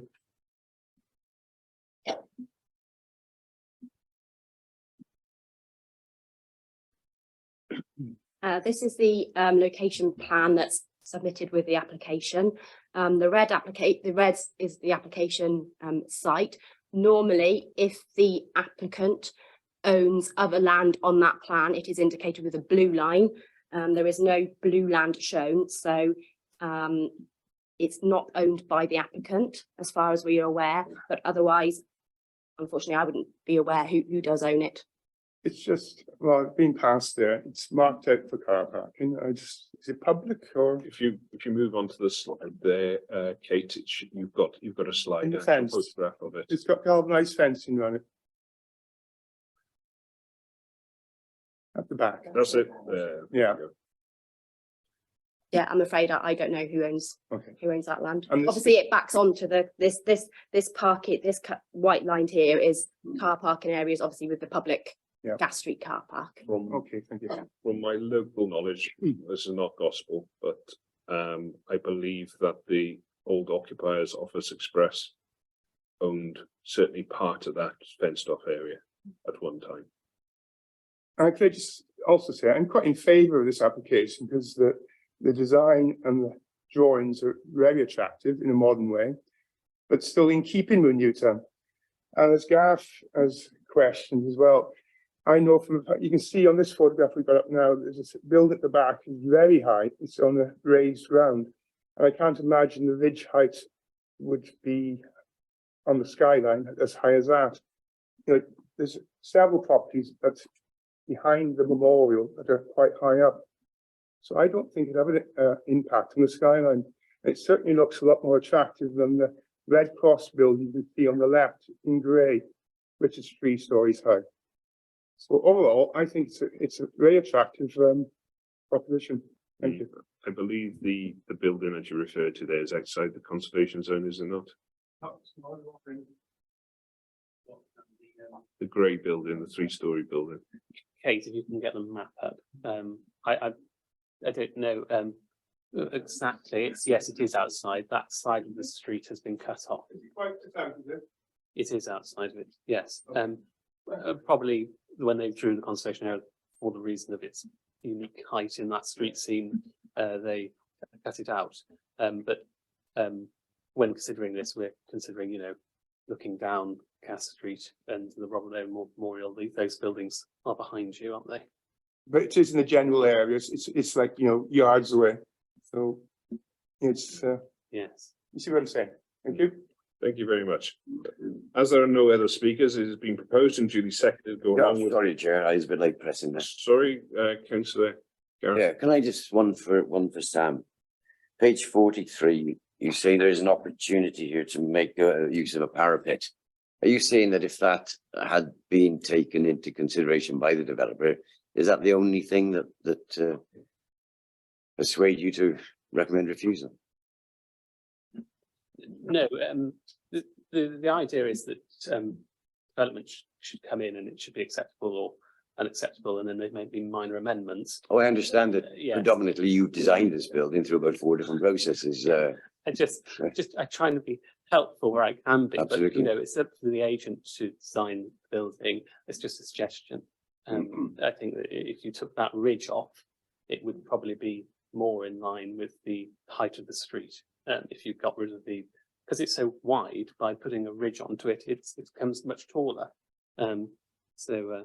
Anyway, but that's another matter, really, isn't it? For another discussion with the agent, if they choose. Yeah, but you obviously recommended it here as perhaps something for them to have looked at, and they've ignored that. Yes, I recommended it twice, didn't I? Yeah. Yes. Yeah. So my question was, if they had adhered to your recommendation, perhaps you would have gone with it. Well, I'm not putting words in your mouth. I'm saying perhaps. Yeah, but I mean You may have looked at it more favourable. Yeah, I mean, yes, in principle, if it was the heights reduced, then I would accept it. Yeah, but you know, we'd have to have the design. Yeah, well, given that, it just reaffirms what a few other councillors said earlier on in the meeting. Thank you very much. Thank you very much, Councillor Gareth Pugh. Councillor Highland Hume, please. Yes, thank you for allowing me to come back in. Based on the report on page 43 from the Build Heritage Officer, I'm going to propose that we defer this to allow the agent and applicant to sit down with or to take into consideration what they have been recommended, take it on board and bring it back to this committee at a later date. Well, we've got a proposer and a seconder to go along with the officer's recommendation. Councillor Adrian Jones.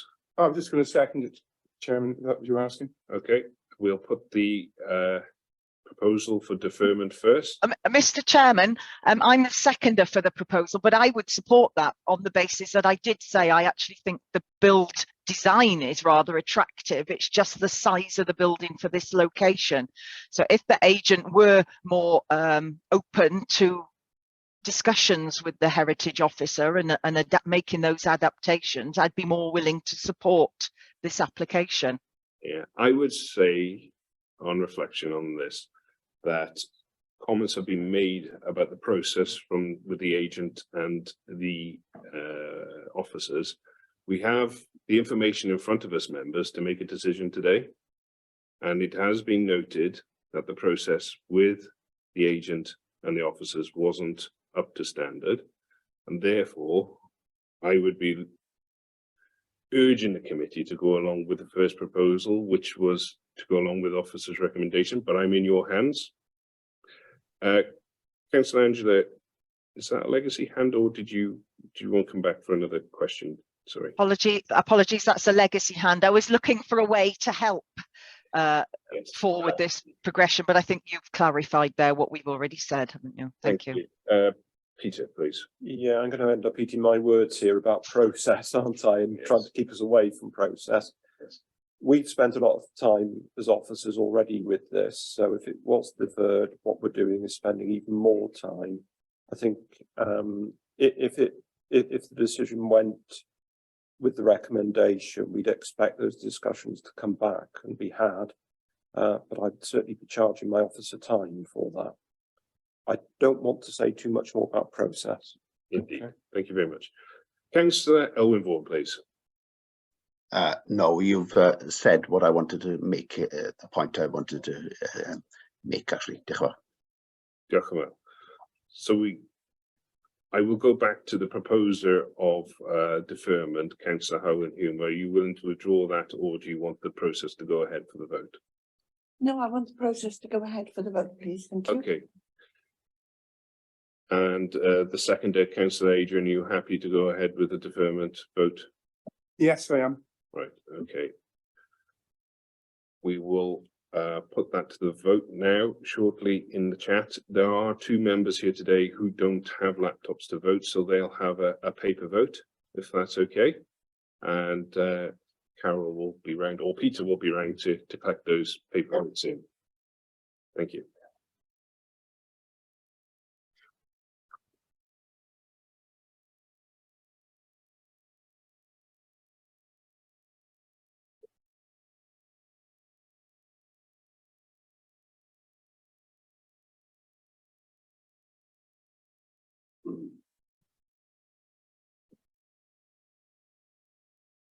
So this now, members, is the vote for deferment.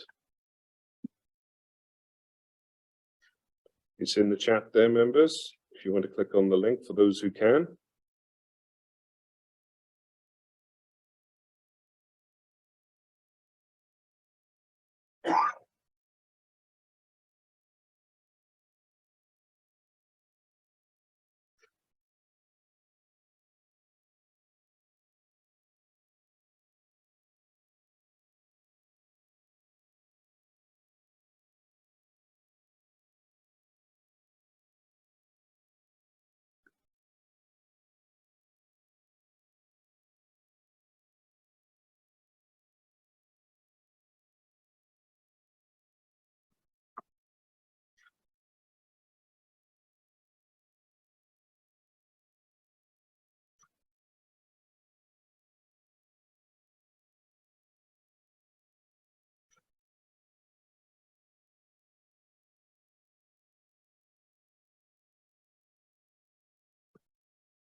Right, thank you, Chair. So everybody's voted. Councillor Edwin Roderick, when we did the roll call at the beginning of the meeting, wasn't in the meeting, but he arrived at 10:37. So he is able, he's participated in all of this discussion. The 7 members voted for deferral and 12 members voted against. So that falls, and we go back to the original vote, which is recommendation for officer's recommendation, which is one of refusal. We have Councillor Elwyn Vaughan as the proposer. Councillor Elwyn Vaughan, are you still happy to propose this to go forward? Yes, Chair. Thank you very much. And Councillor Angela Davis, are you happy to second the proposal still? I am, yes. Thank you very much. Members, it has been proposed and it's duly seconded to go along with the officer's recommendation, which is one of refusal. Those members who can vote online, please do so. The link will appear momentarily. The members in the chamber who can't vote will be voting by paper, and Colin, our solicitor, will be picking up those slips. Thank you. Is it your wish, members, after this vote, we stop for a 5-minute comfort break? Good.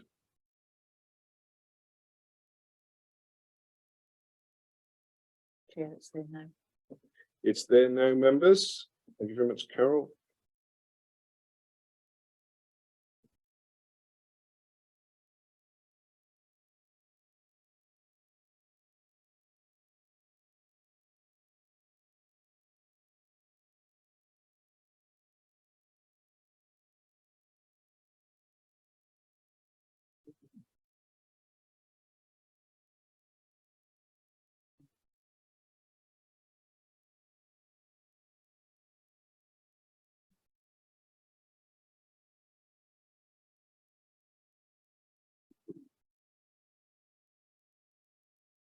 Chair, I got problems on here. Can I vote for the paper? Yeah, yes, you can.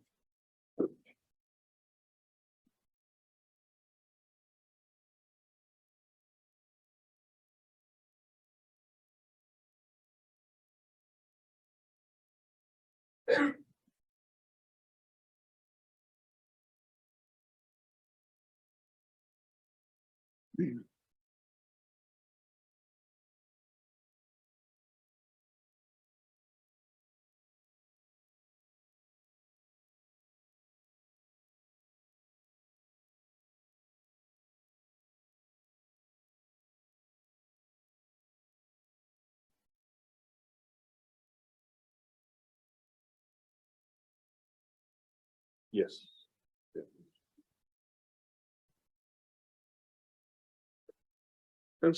Councillor Angela Davis.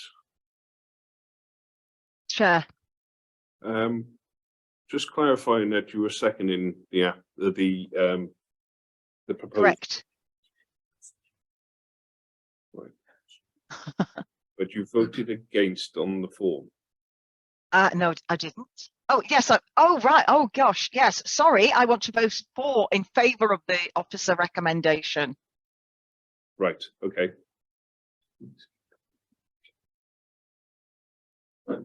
I beg your pardon, Chair. Easy mistake to make.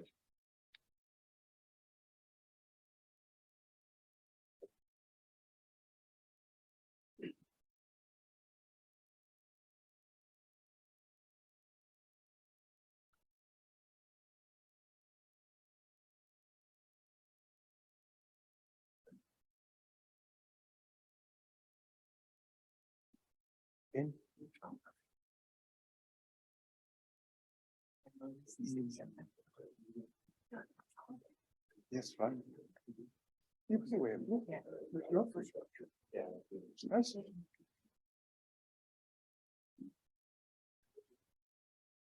Yeah, we're lucky.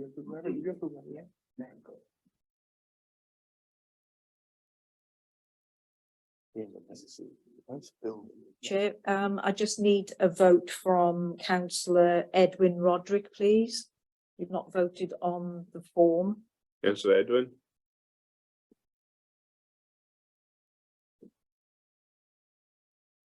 Councillor Edwin, are you back? Yeah, sorry, Chair. Okay.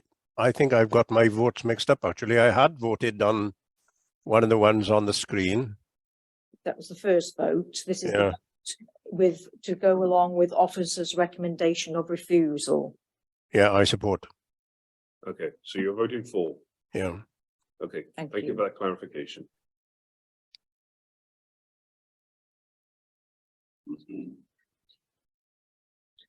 So we have 17 votes that have gone along with officer's recommendation of refusal and 2 votes against.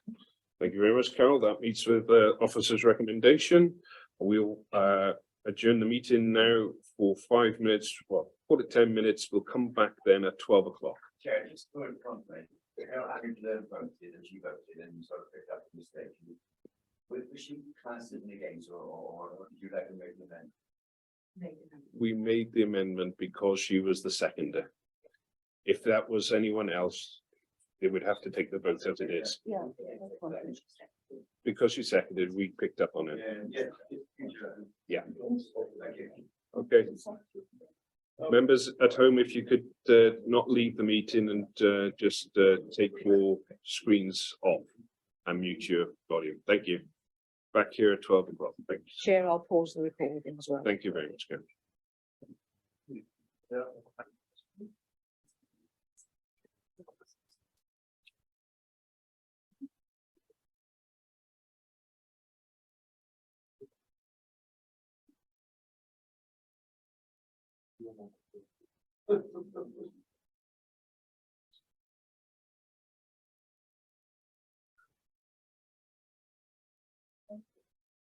Thank you, members of the public and councillors at home and press. Welcome back to this Planning, Taxi Licensing and Rights of Way Committee meeting. I am once again Councillor Carl Lewis, chairing this meeting.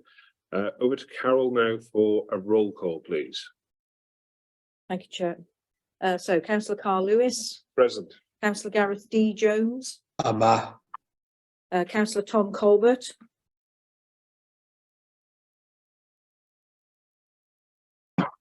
No, he did say that he might have to leave at about 11:30, so or 12 o'clock. Councillor Angela Davis. Amma. Councillor Deb Edwards. Present. Councillor Les George. Councillor Harwin Hume. Present. Councillor Peter James. Present. Councillor Adrian Jones. Present. Councillor Gareth E. Jones. Present. Councillor Karina Kenyon Wade. Present. Councillor Ian McIntosh. Present. Councillor Jeff Morgan. Councillor Gareth Pugh. Councillor Edwin Roderick. Amma. Councillor Gwynfor Thomas. Good afternoon. Councillor Elwyn Vaughan. Amma. Councillor Jonathan Wilkinson. Present. And Councillor Hugh Williams. Amma. Thank you. Thank you very much, Carol. Into our second application for today, which is 22/1342. Change of use of land to static caravan, including installation of 20 static caravans, creation of internal road layout and landscaping at Viewtown, Fruit Caravan Park, Llangenneu. Welshpool. Taking us through this application is Luke Jones, Principal Planning Officer. Over to you, Luke. Thank you, Chair. Can everyone see my presentation online? Yes, we can. Brilliant. Someone's got their laptop volume on somewhere.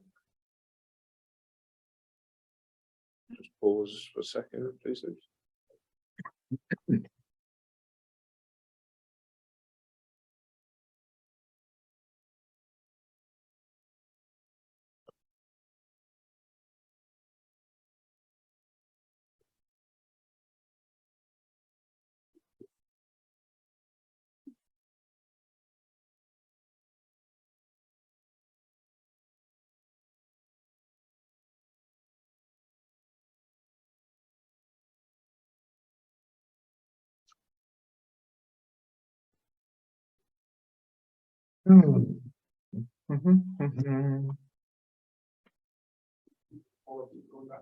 Is it?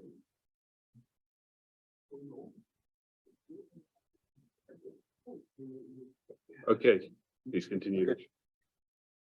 Here is an aerial view of the site, which is located within Llangenneu community and is located within the open countryside, as defined by the Powys LDP. The site relates to an area of agricultural land at Fairview Tree Caravan Park and is surrounded by existing caravans to the east and west. Here is a zoomed in aerial view of the site. To the north is agricultural land, to the south is an area of row trees and the A495 public highway, from which the site gains access.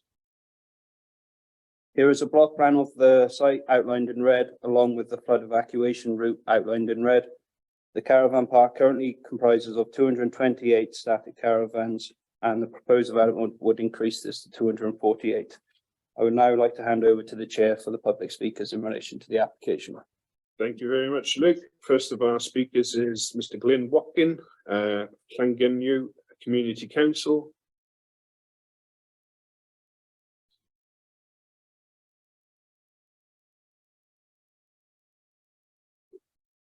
Mr. Glyn Watkin, could I request that you sit down? Some of the members at home and the last speakers, they could hear them, but it was quite difficult. That's okay. Thank you.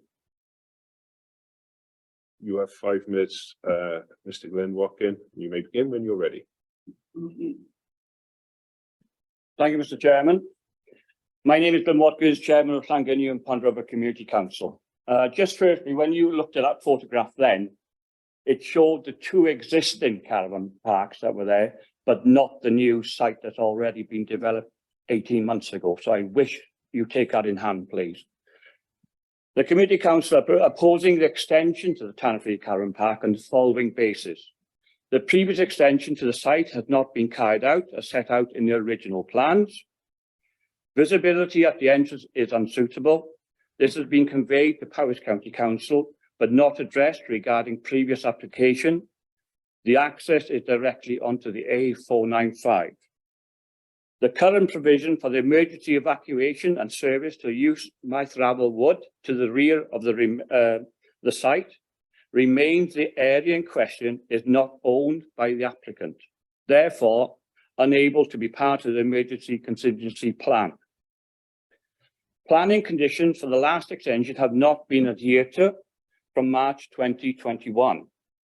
They have planted a few trees last summer, but did not survive. Further planting has been undertaken very recently, although no matter how many trees are planted, the visual impact has already been created.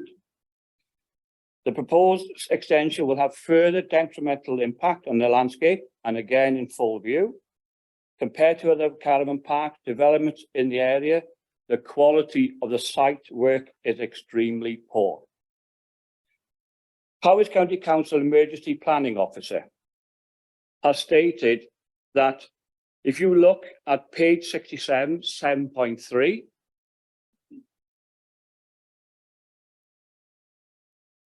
no record of the Harvest Brook overflowing during the record river levels of Storm Dennis has ever broken its banks. In the event of the flooding, the most appropriate emergency plan would be to remain in the dwellings to wait for the flood water to subside, as it has already historically been shown to do so. In 2022, a commercial unit approximately 200 meters from this location on the same highway was flooded. I have lived in the area all my life, 63 years in total, and the Harvest have flooded in the past.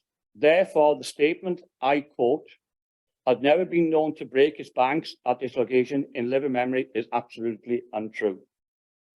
The site was owned by Mr. Partridge, established by him, sold to Mr. Gordon Kendrick, and the current owners, who have said that they have lived there all their lives, have owned the site approximately 20 years. We appealed to the Planning Committee to refuse any further development to this caravan park. And I just want to convey this from my Planning Committee. I would like to take this opportunity to convey our disappointment when planning officers have the authority to approve planning applications without proper consultation with local community councillors.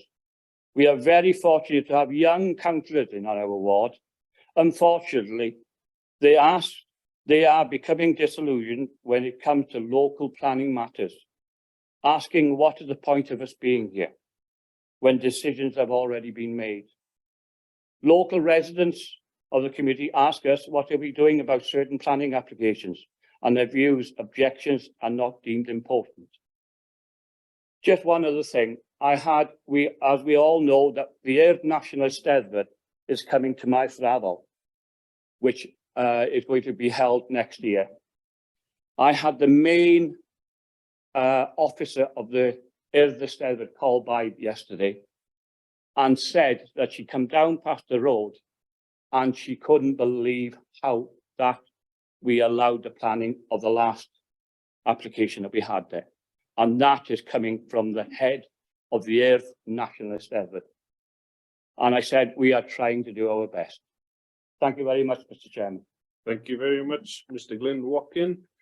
Town and community councils are very important, and there is a link to officers for town and community councils where information can be relayed back. So if your clerk ever wants to take up on that opportunity is there. Next of our speakers is Mr. Nigel Jones. Objector, please.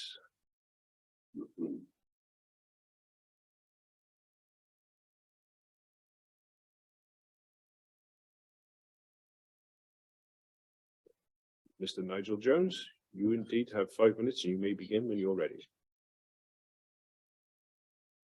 Thank you. I'm objecting to this application as a member of the local community and a member of the public. As you've heard, this application is for 20 new caravan pitches, which on its own does not seem excessive. However, the committee should be aware that, as Glenn Watkin has alluded, this is actually a proposal for a second phase of expansion, which has been submitted at a time when the first phase has yet to be completed. Now, while every application must be considered on its own, there are occasions such as this when the cumulative impacts, particularly for landscape and visual, can be important considerations. The consideration of cumulative impacts forms part of LDP policy DM4 landscape. The site is on sloping ground and the application does not include a plan showing the extent of cut and fill which will be required to create level pitches for the caravans and the access, or provide a series of cross sections demonstrating the slope before and after construction. Although the planning officer is recommending the provision of these details as a condition of consent, this information is actually critical to an understanding of landscape and visual impacts and should therefore be included with the application, not subsequently. Without such information, it is not possible to assess these impacts fully, as proved the case with the first phase of extension. As with its predecessor, the current development site does not fit neatly into the landscape. It's not sensitive in its siting and does not complement the character of the area. As such, this would have an adverse effect on the landscape, detracting from the beautiful scenery of the surrounding area. The proposal does not protect, preserve or enhance the distinctive landscapes of Powys and therefore contravenes LDP policies DM4 and DM13 as well as elements of planning policy Wales. Unlike the previous application, the current one includes a landscape and visual impact assessment, which concludes that individually the proposal would have a moderate effect. However, this assessment does not take into account the cumulative impact of the proposal in conjunction with the first phase expansion and that the original caravan site. And this is key to an understanding of landscape and amenity impacts. The key consideration is that the proposal would remove the green space which currently separates the first phase of expansion from the established part of the site known as Tanafrith. It is important to maintain this separation to mitigate the visual impacts of the existing caravans. The removal of this green space would create a continuous mass of development containing 134 caravans in an otherwise undeveloped rural landscape and extending for almost 700 metres next to the A495, resulting in significant cumulative visual impacts. The LVIA also failed to consider the views from the minor road between Penniel Chapel and Kevin-Lloyd, which provides a popular recreational amenity for residents, cyclists and walkers and connects a number of local public footpaths. The elevated position of this road affords extensive scenic views across the Havest Valley to Frith Mathravel Forestry, as well as providing one of the best views down the Mayfod Valley towards Llanymynech Hill. The caravan site occupies the opposite side of the valley on land which slopes towards this viewpoint. The caravans would be sited on the upper part of the field and would be clearly visible connecting the two existing parts of the site to create this single massive development. In addition, the LVIA dismisses the impact of on residential properties and specifically fails to consider the visual impact from Minffordd, the residential property directly opposite the development site at a distance of only 280 metres. The principal view from the property is from this sunroom to the rear, which views directly across to this site. Cumulative impacts will represent a significant change to the view and the visual amenity which it provides. It should be noted that the visual impact of the first phase is significantly greater than might have been expected owing to the extensive nature of groundworks and the addition of large decked areas alongside the caravans, which were not shown as part of the proposal and thus increase the visual intrusion. It is assumed that the same will be true for the present application.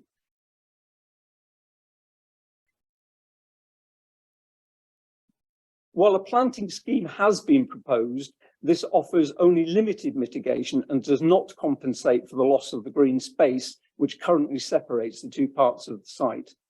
The planting of broadleaves, while ecologically beneficial, provides little screening for 6 months of the year, and the likes of open beach will take decades to achieve any useful size. Thank you. Thank you very much, Mr. Nigel Jones. Our final speaker is Mr. Geraint Jones, the agent, please.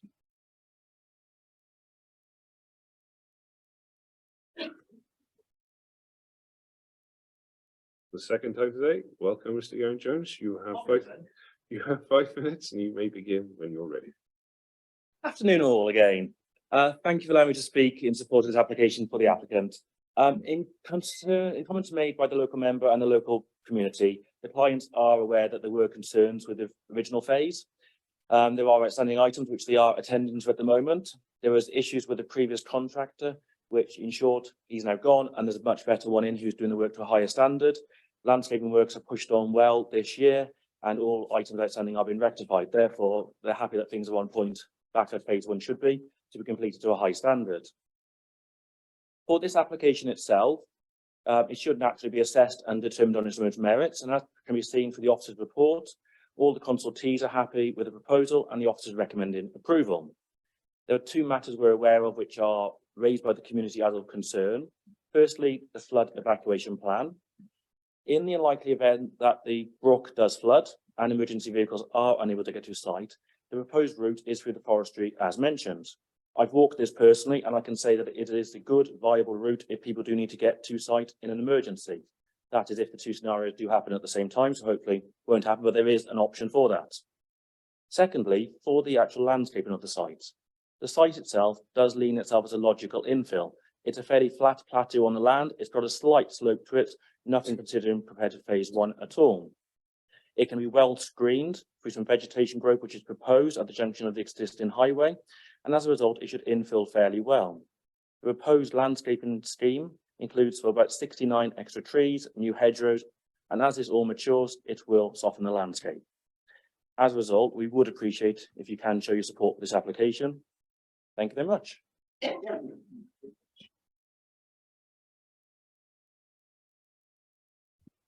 Thank you very much, Geraint Jones, the agent. That concludes our speakers on this application. I'll hand back now to Luke to take us to his recommendation, please. Over to you, Luke. Thank you, Chair.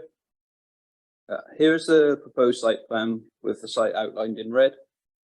The west is the previously approved application 2015-84, which was granted consent for 54 caravans. The proposed caravans have been set back within the site away from the county highway to allow for additional tree planting to help screen the proposed caravans.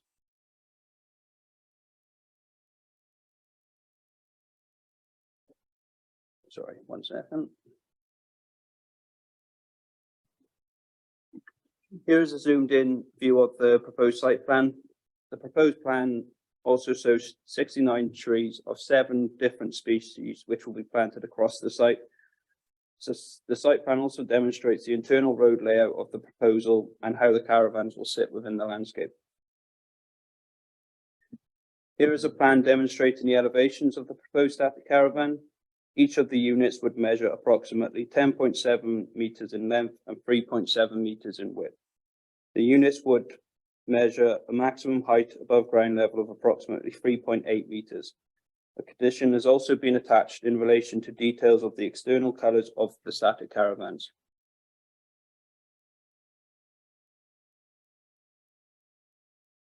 Here is an indicative 3D view of the proposed site.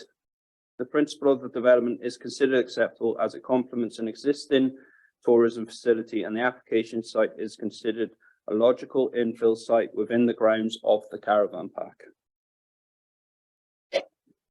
Here is a slide showing the flood zone surrounding the site. The area of access onto the A495 public highway is located within a C2 flood zone as identified by NRW dam maps. The access also lies within the flood zone 2 of the flood map for planning. It is also noted that sections of the A495 in both directions are covered by the C2 flood zone and flood zones 2 and 3 of the flood map for planning. The caravans and internal roads proposed are located outside of any flood zone. NRW raised no objection in terms of flooding, given the location of the caravans outside of the flood zone. The attached plan demonstrates a flood evacuation route, which will be utilised in the extent of the flood. The flood evacuation route was also utilised under the previously approved application. The flood evacuation route is not within the applicant's ownership. However, notice has been served on the relevant owner. The flood evacuation route is through Mathrathel Forest and then connects to a county highway. The evacuation route is outside of any flood zones. The evacuation route is accessible by all vehicles, and flooding notices have been placed across the site as part of the previous application. The development is therefore considered acceptable in accordance with TAN 15.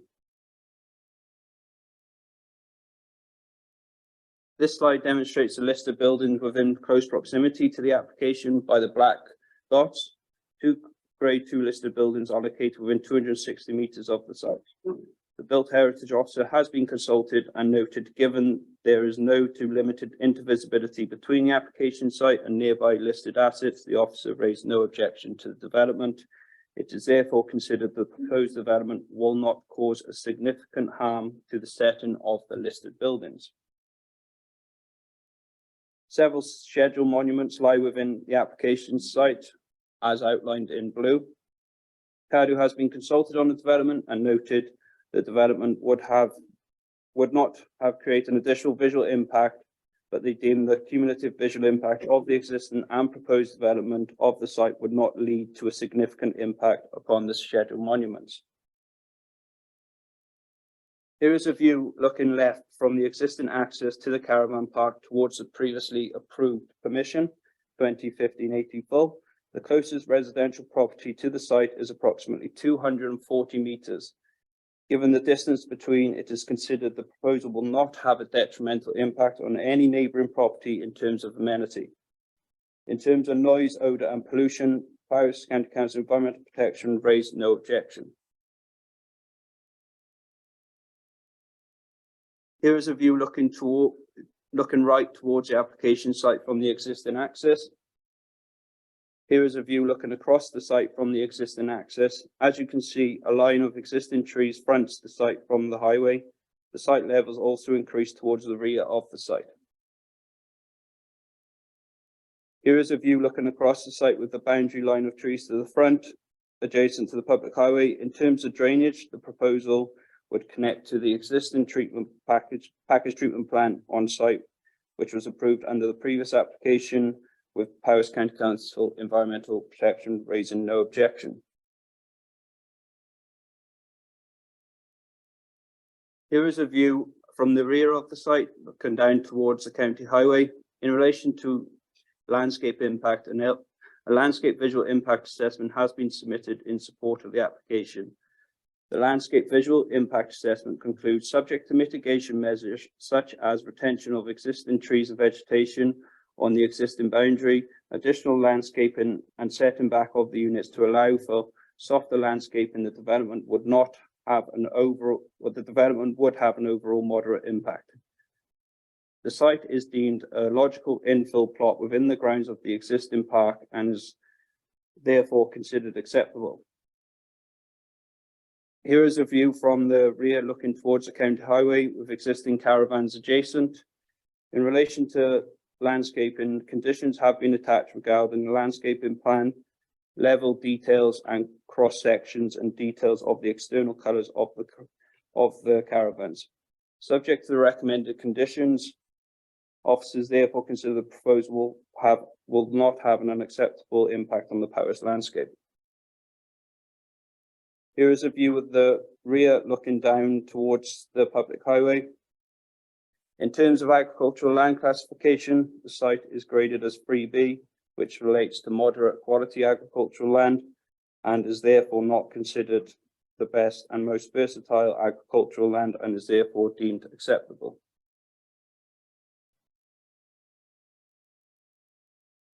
Here is another view from the rear of the site looking down towards the previously approved site. Here is a view looking across the site towards the proposal. Powys County Council Highway Authority has been consulted and raised no objection to the development, subject to the inclusion of a number of conditions. Here is a view from the A495 looking towards the previously approved extension to the caravan. In terms of biodiversity, the ecologists and NRW raised no objection to the development.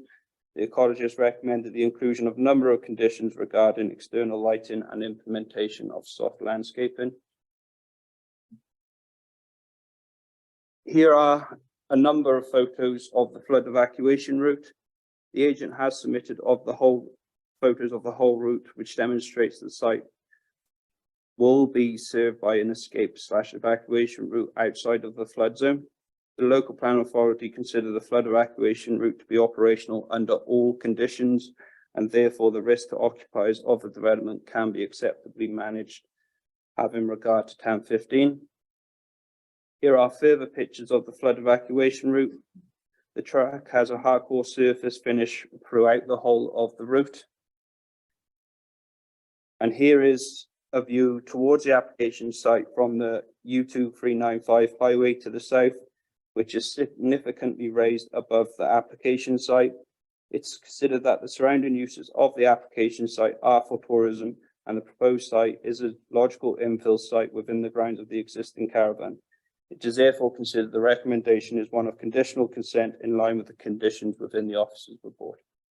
Thank you very much, Luke, for that detailed report there. We'll go over to members now for discussion. First, to indicate they'd like to contribute to the discussion of this is my Vice Chair, Councillor Gareth D. Jones. Thank you, Chair. Can you hear me? Yes, yes, we can. Thank you. I've got a number of reservations about this application, and it really does concern me. Historically, what has happened in other applications, but I'm mindful that we have to consider what is in front of us and not what's come before us previously. However, in light of what has happened and more crucially what hasn't happened, it's very difficult not to join the two together. If I can ask Luke, first of all, my first concern is about the emergency evacuation plan. I can recall, I'm not quite as old as Glyn Watkin, I'm 50, and I can recall down there flooding. I remember visiting there with the councillor Brian Bennett at the time, and the whole area there was flooded. So that statement that it's not flooded in living memory is incorrect, as already pointed out by the chairman of Llangynnu Community Council. In the event of a flooding, the most appropriate emergency plan would be to remain in the dwelling. And then it would recommend that this is done by a 4x4 vehicle if you needed to access it for emergency medical procedures. What sort of 4x4 vehicles are in the area to do this? I'm guessing if that is flooded, then any vehicles are going to be busy, are going to be in operation in other parts of the county. And I just find that statement absolutely unbelievable. I know this was accepted on the previous application, but the fact that that happened then doesn't mean that it was right and doesn't mean that we have to accept it now. And this alone, I believe, should be reason for not accepting it. So the question to the planning officer, please, is does he feel that any vehicle will be able to get through this emergency evacuation route? How long is the road? And in the event of, say, an ambulance or a fire engine or police vehicle needing to get access when it is flooded, is this road up to standard for those vehicles, emergency vehicles, to reach site in an appropriate time scale? And if I can, I'd like to come back on something else too, please, Chair. Sorry, Luke, if you'd like to answer those questions, please. Yeah, no problem. Just in terms of emergency planners' comments, they have not actually seen sight of the flood evacuation route. They were consulted, and in the opinion of the local plan authority, the comments they provided were not considered acceptable. In the meantime, the agent said, as part of the previous application, there was a flood evacuation route. And in accordance with Town 15, there is an alternative route, which is outside of any flood zone, which could be utilised in the event of a flood. The agent has submitted well over 60 photos of that route, which demonstrates that it's of hardcore construction. From the photos I received, it does look accessible by all vehicles. I do not know the correct distance for the whole length of that evacuation route. From the map that you put up previously, I think you would suggest it's quite a sizable length of road, and we must also consider that it's a forestry. If there's a flood, the fair chances are that there's going to be storms in the area, and there's a fair chance of some trees maybe coming down and blocking that access route. So this alone, I think, is giving me great concern. If I can move on now to the visual impact. As I say, I just live down the road from this, and I heard with interest what the IRV officer said yesterday about the visual impact, and I concur with that opinion. It does look as if these caravans from the previous applications have just been dropped there. And now the agent said that the landscape works have pushed on well over the past 12 months, and the owners are happy with the progress. Well, that statement alone fills me with absolute fear. If they want to see an excellent caravan site development, maybe they should come and visit the new development Mellinthall, because that is something that we should be aspiring to in Powys, to achieve high standards. I think Nigel Jones touched upon it well when he said that the visual impact has a cumulative impact on the whole area. And he's hit the nail right on the head there. And I know I can't go back to what they originally said, but I think that it's a job to have confidence and faith in the new development when the previous one hasn't been delivered to the standards that I think we as a committee and we, the residents of Powys, would hope for. So I'll leave it at there, but I'd be happy to come back later on if some members haven't covered other concerns that I've got, Chair. Thank you. Thank you very much, Councillor Gareth D. Jones. Councillor Owen Vaughan, please. Diolch, Cadeirydd. Well, to a large extent, I want to reinforce what the Vice Chair has touched on in many ways. But the one point I wanted to highlight was the officer mentioned that there wouldn't be any visual impacts of this development. Well, you only have to look at the picture we have on the screen at the moment, and I can't see how that statement is in keeping with what we see in front of us.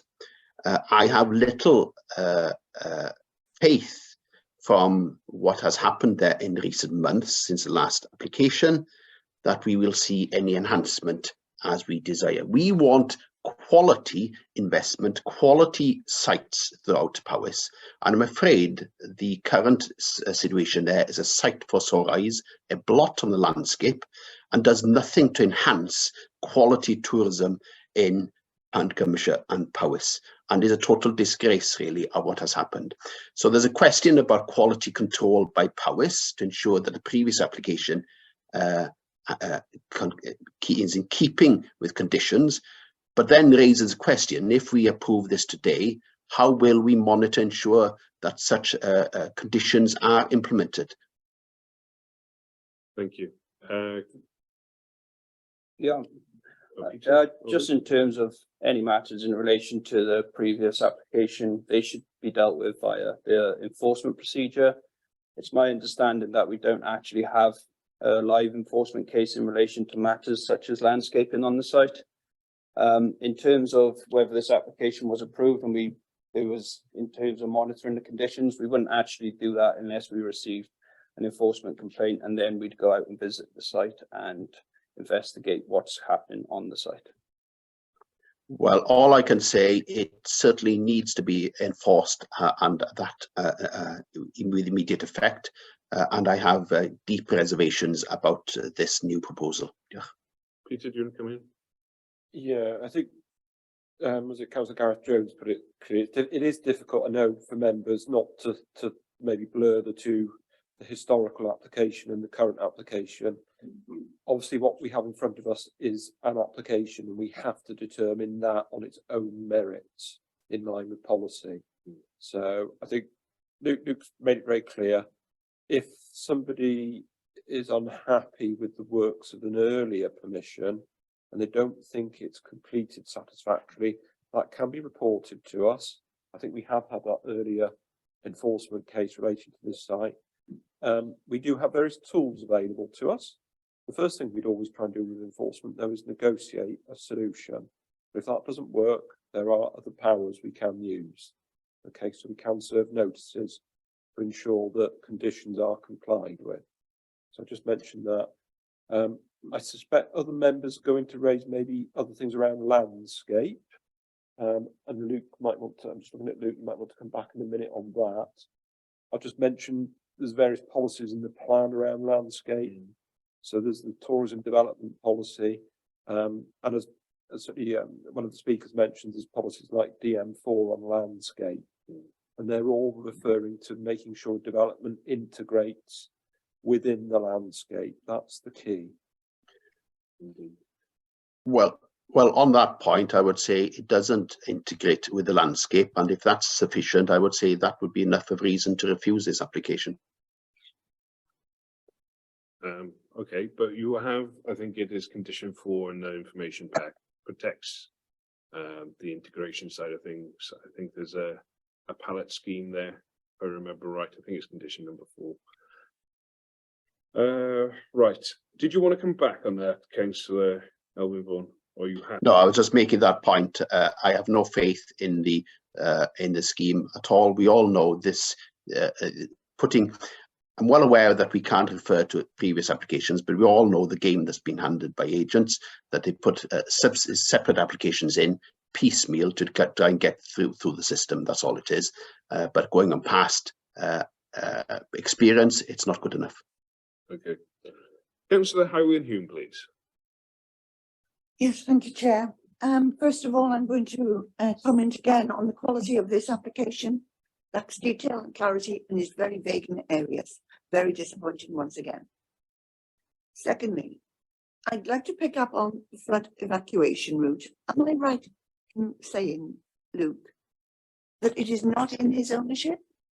The flood evacuation route is not within their ownership. However, they've served notice on the relevant owner and waited the correct time period, and we've received no response to that. What are its chances then of gaining ownership? But if he doesn't own it, what right does he have to use it and include it in this report today? Well, given that they served notice and followed the correct procedure, they have the right to include that as part of this application. Secondly, I concur with the speakers about the appearance of this site. There's various colour units on it. It does not look good when you drive past it. And when you look at other sites within the locality, this is one of the poorest I have seen for a long time. Secondly, I feel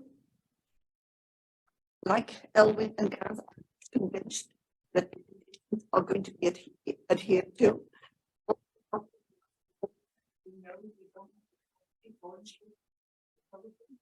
And today I feel that here as a committee, we need to make a stand. This can be seen as not being proactive. Councillor Howard, I think there's something wrong with your microphone, Anthony. I don't think it's your fault. I think it's been turning on and off. It's a bit crackly. Okay. As I was saying, I think this committee here today needs to make a stance with regards to non-compliance. I'm not convinced that he is going to comply if we were to grant this today, and that enforcement has been mentioned, but we do know that we don't have that capacity readily available to the service at the moment. And therefore, I am going to propose that this is a refusal today. And I'm going to ask the officers to consider or to find a reason to refuse it. I fully appreciate we have to have justification for it, but I feel there is sufficient detail or lack of detail within this application that allows us to refuse it today. Thank you, Chair. Thank you, Councillor Howard. I believe it is down to the proposer to find a reason. I'll bring Peter in for some clarification on some of the comments you made. So, Peter, please. Yeah, again, it's just a real problem with the speaker there somewhere. I think I'm not sure if it's you still, Councillor Howard. In terms of compliance with conditions, that wouldn't be a reason to refuse an application.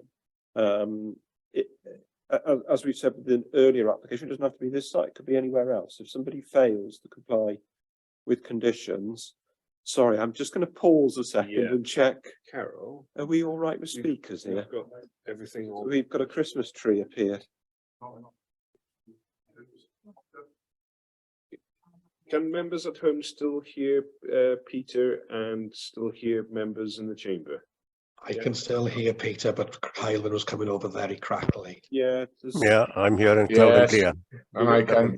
No problem. Okay. We'll adjourn the meeting for 5 minutes. I do apologise.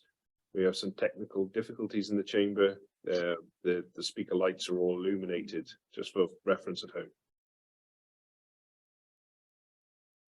Okay, members, welcome back. We've had a few technical gremlins in the chamber.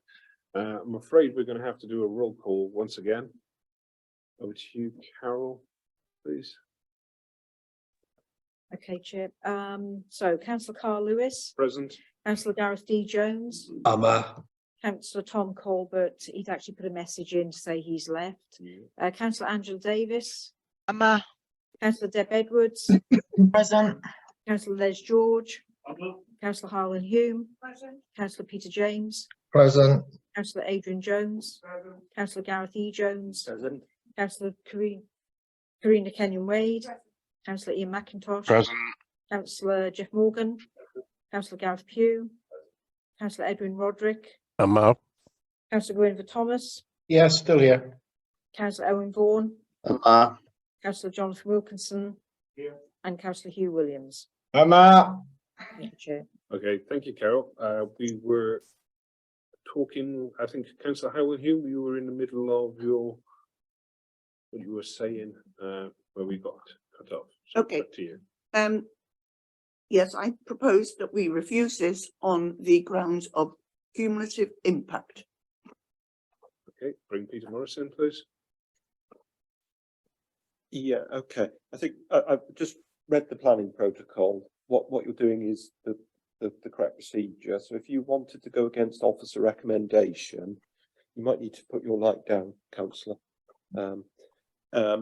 If you go against officer recommendation, you have to articulate the planning reasons. So again, it's being clear which policies you consider the application contrary to.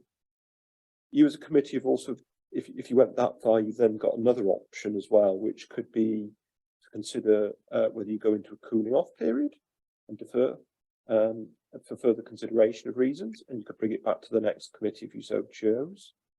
The other option in the protocol would be to delegate the final decision down, but you'd need to be clear around those reasons. Okay, I think the point you made earlier about compliance with conditions and whether you think somebody would comply and meet those conditions in the future wouldn't be a planning policy reason to refuse something. That would be a concern that they don't carry out what we asked them to do in due course. So that wouldn't be a reason. I think, Chair, if I may, Yes, I'm not, whether there's more questions, it might be worth taking them, but I'd like to bring Luke back in at some point and explain the landscaping proposals around the scheme, so you can see Luke can talk you through in more detail what's proposed there. Okay, are you understanding what Peter's just said, Councillor Howland? Yes, okay. Councillor Peter James, please. Thank you, Chair. I've got two questions really.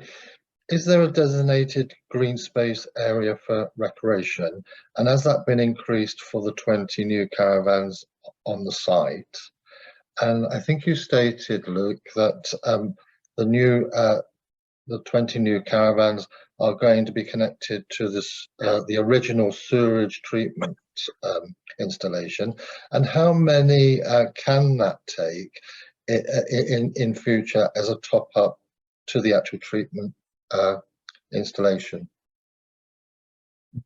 Okay, in terms of the treatment plant, environmental health have been consulted, and following the submission of further details, they were happy that the treatment plant could take this additional capacity. I don't know in terms of future planning applications on the site whether that could deal with that, but however, the capacity is there for this proposal. In terms of designated green spaces, there's a number of amenities across the site. I've been told there's a tennis court, there's other buildings, activity centre, a swimming pool, and I think there's a number of green spaces throughout the site. Thank you for that. Okay, thank you. Councillor Gwynfor Thomas, please. Thank you, Chair. I'm one of these councillors that doesn't like repetition, but on occasion I do have to speak up and enforce what previous councillors have said. I do think this application would have benefited from a site visit.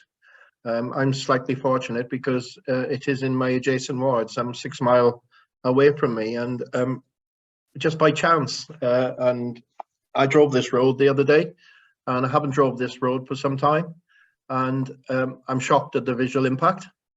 So an addition to that is quite quite shocking from my point of view, because the Renwy Valley is a beautiful valley, and to make an addition to this site now, I'm sure there is a consideration for landscape. But my biggest concern is our evacuation route, and as I said, I know this area, and access to this site is subject to flooding. That's without doubt. And the river is very precarious at this present moment, and we are subject to more flooding. What I do have problem, and I understand serving notice on an adjacent landowner for an evacuation route, but the applicant doesn't have control of that route. So if the current ownership of that route is actually doing some work in that route, or has actually closed his road, there is no access for our emergency services. And I would be interested to know where our corporate responsibility is to pass an application where we're unclear whether emergency service could access the site. And I'm not happy with that at all. So I'm very interested to Peter's comments in a cooling off period and bring into another application, because I really do think we need to be very, very clear that emergency vehicles can reach this site in times of flooding. That's my only comment. Thank you. Okay, thank you very much. Councillor Jonathan Wilkinson, please. Thank you, Chair. Councillor Carl, sorry, Chair, to come back to you, but I would like some clarification. What is the situation in relation to an emergency vehicle accessing this site? Sorry, I thought that was just a comment. Luke, would you like to take that one up, please? Yes, you are correct. The applicant doesn't own the evacuation route. However, they follow the correct procedure. They've served notice on the correct landowner. We've received no response to that. And that's all I can really say.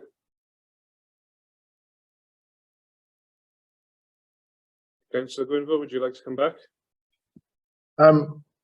As I say, I find that unacceptable.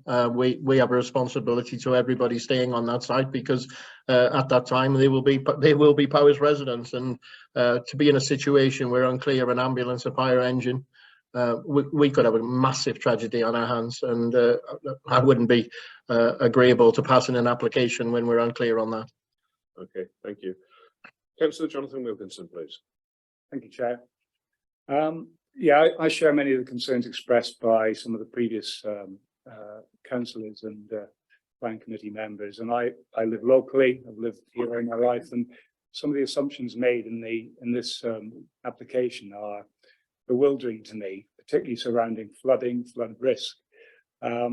you know, the previous major flooding event, excuse me, in Llangynnu a couple of years ago, as was mentioned earlier, flooded a commercial property to an extent where I was on site to help him pump it out. It was a significant flooding event, and the already discounted idea that it could be, you know, a 4x4 vehicle, if available, could somehow magically appear to evacuate a casualty is fanciful, to be honest, in a situation like that. I'd like, Luke, if we could have another look at the evacuation route.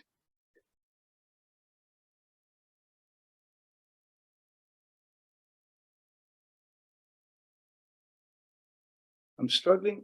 Yeah, it's probably more difficult to make out on that aerial map than on the one that we've got. But on the one that we've been provided with, it's very difficult for me to see how a large emergency vehicle could navigate the back of the most recent development up through the wood. I mean, it's looking like it's a very sharp, virtually hairpin turn where it enters the Forestry Commission land. And whilst I accept that the Forestry Commission track is navigable, the access to it from the site certainly isn't. And I had a look at it a couple of days ago just to check what's there. And what's there is a narrow stone track that certainly wouldn't be navigable by anything much larger than a quad bike, to be perfectly honest. So I'm not at all satisfied that that is a realistic option at present. Also, the point made that if the work's been carried out in the forest, which is not under the control of the site owner, I find it hard to know with any confidence that there'd be access available. We simply don't know if that access would be possible. So I'm not comforted by that, and I think that poses a really grave risk to anybody in an emergency who needs to get out of that site quickly in the event of a flood. So I'm not at all able to accept that contingency satisfies our needs. Can I ask Peter Morris, probably head of planning, is that grounds enough in my mind for me to second the proposition already made to refuse this application? What I'm hearing, I think, is, again, you might need to turn your mic off. Sorry, councillor. Is it? And I can see another one. Sorry, there, councillor Garrett. I'm not sure if it's. We don't want the Christmas lights to come back. What I think I'm hearing members raising concerns about is the lack of sufficient information. That's what I think I'm hearing, that we haven't got assurances, sufficient evidence or information with us to know that that evacuation route is suitable. Luke, would you concur?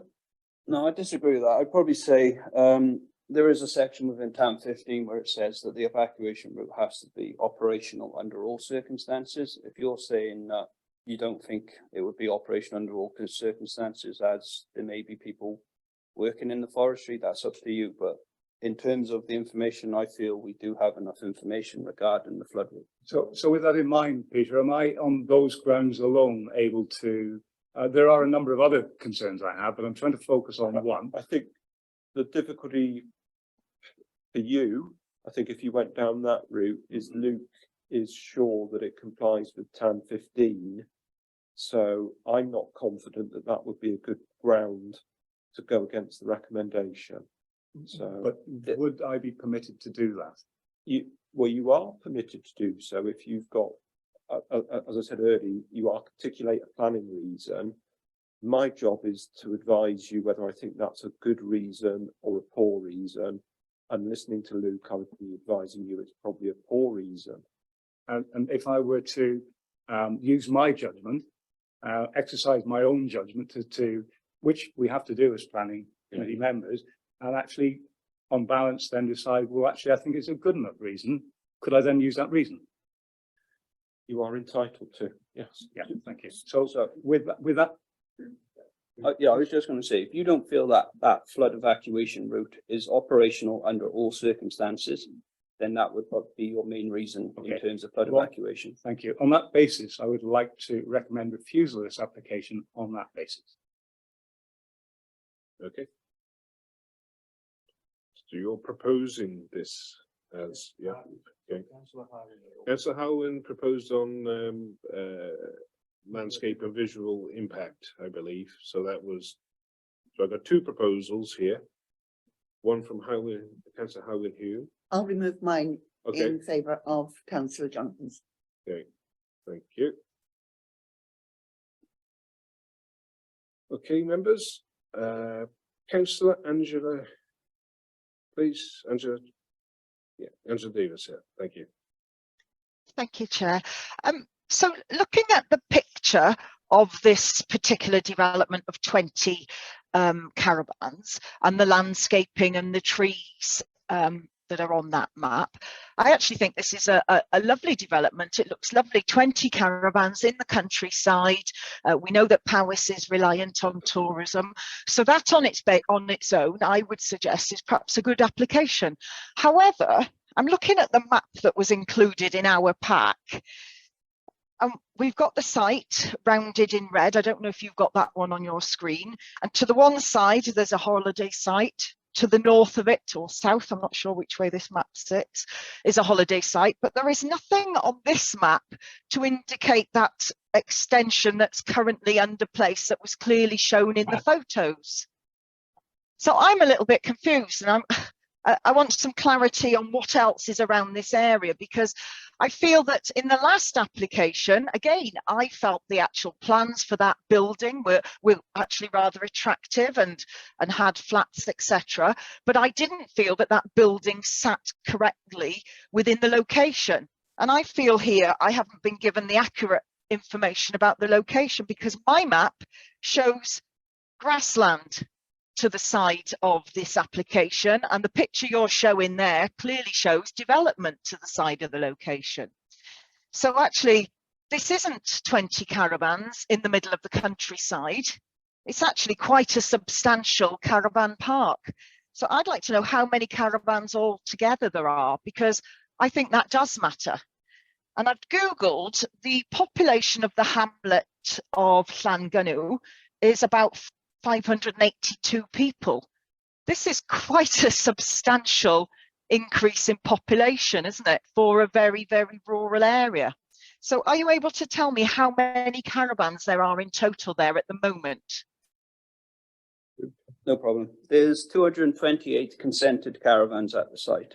In terms of the... Is that on the 3 locations, to the left, to the right and behind? I will, confirm that now. To the east is the previously approved application, which I believe was for 54 caravans, and that was currently under construction, and they were doing works to that. So those are those we can see now on this picture? It's not on the Google Maps imagery, because that's obviously out of date, but this is the most up-to-date picture of the site. Like you say, it is an infill site. To the east and west and north there are existing caravans. Okay, so 54 on the one site that we can see there. On the other side, how many? I believe if you look at the plan and history section of the report, it should hopefully confirm all the relevant permissions on the site. I couldn't see the numbers. That's what I was curious. I'm just thinking that, you know, a caravan could sleep 2, it could sleep 4, it could sleep 6 people. That's a huge influx of people to a very rural area. Yeah, there's currently 228 consented caravans on the site. So if they sleep 4, we're talking about 1,000 people moving into a very, very rural area, aren't we? I don't know what each... So I just wonder what the infrastructure is locally to service all those people. Peter? Yeah. If I may come back, Chair, just on that point.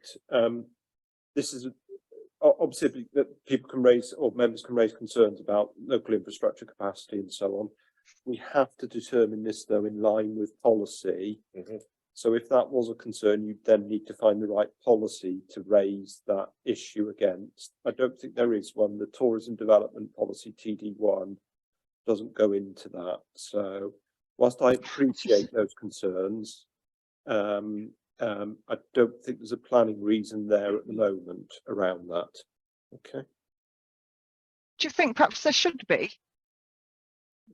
That's certainly something that we could consider in the future, maybe around policy development, but we have to work the policy framework we have at the moment. I mean, I will say I'm sort of really surprised about that. I mean, I recognise I'm quite new on this committee, but I just really don't understand that. I don't understand how. I mean, I recognise the importance of tourism to Powys, to our local economy and to the local area. And I recognise the importance of economies of scale for a business to succeed. But I'm astounded that it's acceptable to move 1,000 people into a very rural area without there being any checks and balances on how well that area is able to service all those people. So, yeah, okay, thank you. Okay, thank you very much, Councillor Angela Davis. Councillor Hugh Williams, please. Yes, again, Angela's taken my thunder, to be honest with you, because I was wanting to know where the previously consented application was located. But can I turn and try to be different? The transport, the traffic, the travel, all people on this site presumably will have to have a car to access any facility. Is that correct? Can I also make the point that in the documents, this application site is located within Llanganyu community, which is identified as a Welsh-speaking stronghold. I am amazed that there's no concession on-site or off-site for that Welsh language, and it does go back to what Councillor Angela just mentioned as well. This becomes a part of the community, and it does have an infrastructure need. So I would like an answer to that, because they will be using medical facilities, etc. So could I have why isn't the Welsh language, at least as a condition? It may be that people are here on holidays, but this is Wales, and I can't understand why signage isn't in Welsh. But can I have clarification on the transport, traffic and travel access to this site? Okay, Luke? I believe people would, yes, need access to a car given the location of the site. In terms of the Welsh-speaking stronghold, consideration has been given to that within the report. And given that it's for holiday accommodation, it's not a requirement of the LDP policy. Can I come back on that, Chair? I don't think that's acceptable, because we are diluting the Welsh language, which is a significant condition, and I don't accept that, to be honest with you. But so everybody, there are no facilities on this site besides the caravans, so everybody who comes off the site has to use a car. There's no bus, there's no pavement. Luke, do you want to? I'm not sure in terms of the public transport. I can't really offer anything else to that, sorry. Steve Jones, do you have anything to offer at all? Hi, Chair. Yeah, Chair. Edin should be online with us. This is his application, but I am in the background if there are any points that Edin wants to come back to me on. Thank you. Edin, welcome. Thank you. Well, yeah, I mean, the existing access serves the site. We got no issues with that. The previous application obviously contained a number of adequate highways conditions that should be implemented with the previous planning application. However, we understand now, we were not made aware previously, but however, we understand that some of those conditions were not implemented. However, that's issue for planning enforcement to act on.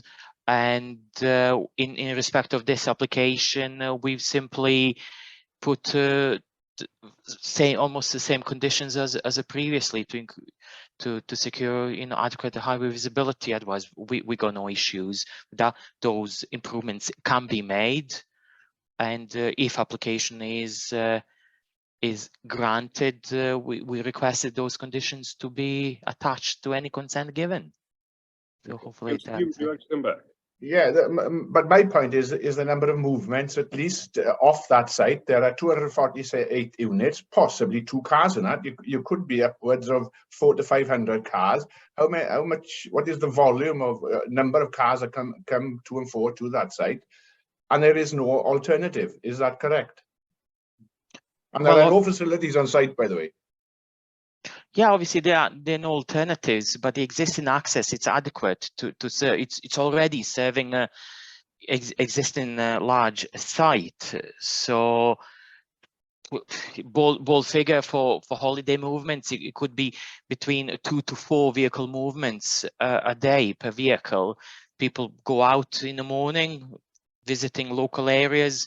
Perhaps maybe they can come back for lunch, or they might stay out all day and then come back in the evening, and perhaps then go for meal in local pub nearby. So I don't know, does Steve want to add anything more, or this is adequate? Do you want to add anything?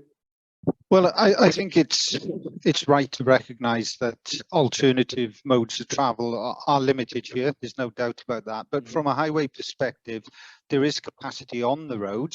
It may not be ideal, but there is capacity, and the access is suitable to accommodate those number of vehicles. It's not ideal. It would be better if there were other more alternative modes of transport, but they're not there at this site. That is not a reason for us to oppose this development on highway safety grounds. Okay, thank you, Chair. Thank you very much, Councillor Hugh. Councillor Gareth E. Jones, please. Yeah, I've got quite a straightforward question, I think. Is it possible, as this is a follow-on application to a previous application, and I understand that some of the conditions from that previous application have yet to be met, is it possible to put a condition that development doesn't start on this proposal before the previous conditions are met? I can see you shaking your head, Clarence. I've already asked that question, but Luke will clarify that. Matters in relation to the previous application which haven't been met should be dealt with by the enforcement process. We're unable to condition any other matters outside the red line, and therefore we would ensure that any complaints were pursued down the enforcement route. And there is an online enforcement page where members of the public, members here, anyone can use. It's confidential. It's for people to use. Councillor Gareth D. Jones, Vice Chair, please. Thank you, Chair, for allowing me to come back. Can I ask Peter, if the committee here were mindful to go against officer recommendation, refuse this, are we allowed to come up with more than one reason for why we were not happy in approving it? Yes, I'd always encourage you as a committee, if you went against officer recommendation, to come forward with as many good reasons as you possibly can. Because that in that light, and we heard, we always encourage public speakers to refer to policy and not to on local opinion. And we had a speaker today, Nigel Jones, who did refer to policy. And I would like to add to what Jonathan Wilkinson said, that we include, if we are mindful to refuse this, that under policy DM4, it is considered that the cumulative impact would be detrimental to the landscape. I think it's important that we put that on if we went down that road, as many as possible. Are you satisfied with that, Peter? Yes, I think you're beginning to articulate those reasons now, which is good. The other policy I know that references, it's not my job to do this for you, but it would be the TD1 policy, and maybe also have a look at if there's some DM13 as well. Yeah. You can buy yourselves time here if you wanted to, as I mentioned earlier, and take for cooling off. It's entirely within your hands, really, as a committee. Okay, I'll go over to Councillor Jonathan with the suggestion of what the Vice Chair said to incorporate that into your proposal. Are you happy for that, Councillor Jonathan? Yes, thank you, Chair. Yes, I am. Yeah. Okay. I will bring in now Councillor Gareth Pugh, because he has been waiting. Thank you. Yes, sorry, Chair, I couldn't put my hand up on you. So I remember being sat in the meeting when the 54 were approved. When was that? Was it 21? Yes. Yeah. Yes, we've had all this brought in front of committee before with a slightly different committee to what we've got today. What concerns me is that powers need to be consistent. Back when the 54 was discussed in this room, I do remember it, the evacuation plan was discussed then. And the route out was good enough for 54 a few years ago. So I'd be very careful on if you can find reasons that you want to try and stop this and go against the officer, that as a committee or as powers, we need to be consistent. Was there anything back in the day when we approved the 54? Was there any much said then about this evacuation route? I remember the conversations, but was there anything attached to it back on that application that would put people's minds at rest that it is going to, if it was good enough for 54, that it'll be good enough to add these other 20 to it? I can't. Was there any condition then, do we know? I can't remember, but I'll refer to Luke or. We might need a second. No, in terms of the previous application, it was a committee decision. The flood evacuation route is exactly the same. As part of that permission, there was a condition in terms of flood notices should be displayed on the site. And I think there was just making people aware of the flood evacuation route was the condition attached. But there was discussion regarding it, and it was considered as part of the report. And yeah, what frightens me is that if it was good enough then, how can we go against that now? For you know, just adding an extra 20 on. Yeah, Peter. I think that's very dangerous grounds for us as a committee as I've said, it's all about the weight or the how strong a condition or reason would be that you can come up with. I think what Councillor Gareth Pugh is doing is showing that it's not a strong reason here. And if this went to appeal, yeah, it was absolutely. That's the sort of thing that's likely to be quoted back at us. So my role, and you're helping me do my role here, is you're pointing out that that reason might not be as strong a reason as you'd like it to be as a committee. Well, it frightens me that it was good enough then. Why isn't it good enough now for the 20? And I appreciate the frustration that we've heard throughout the committee today. Some new, some were there at the time. That it's an eyesore. Well, what's an eyesore? The previous is an eyesore, but we're not looking at the previous. We're looking at 20 caravans. It's like a build heritage officer walking into a grade 2 listed building and saying, "Oh dear, the damage has been done." But that's not what we're looking at today. And as a committee, I'm very mindful that we make a decision based on planning reasons, and we can't object to say these 20 because we don't like the look of what's happened in the past. What I'm trying to do is to make sure the powers, when we do come to a conclusion, comes to the right one and doesn't leave itself wide open to a JR. If we were to go against these 20 on evacuation and on we don't like the look of the other ones, they're an eyesore, we're absolutely wide open. So the committee needs to be mindful that it's these 20 that we're looking at, not the history. And if they're going to come up with a reason to refuse these 20, when we've heard from highways, it's good, and we've heard from this, and the office has been and done his report, we've got to be very careful here. We're opening ourselves up to a JR. Thank you. Thank you. Yeah, potentially it's an appeal, I suspect, that would happen. And we would have to then defend those reasons at appeal.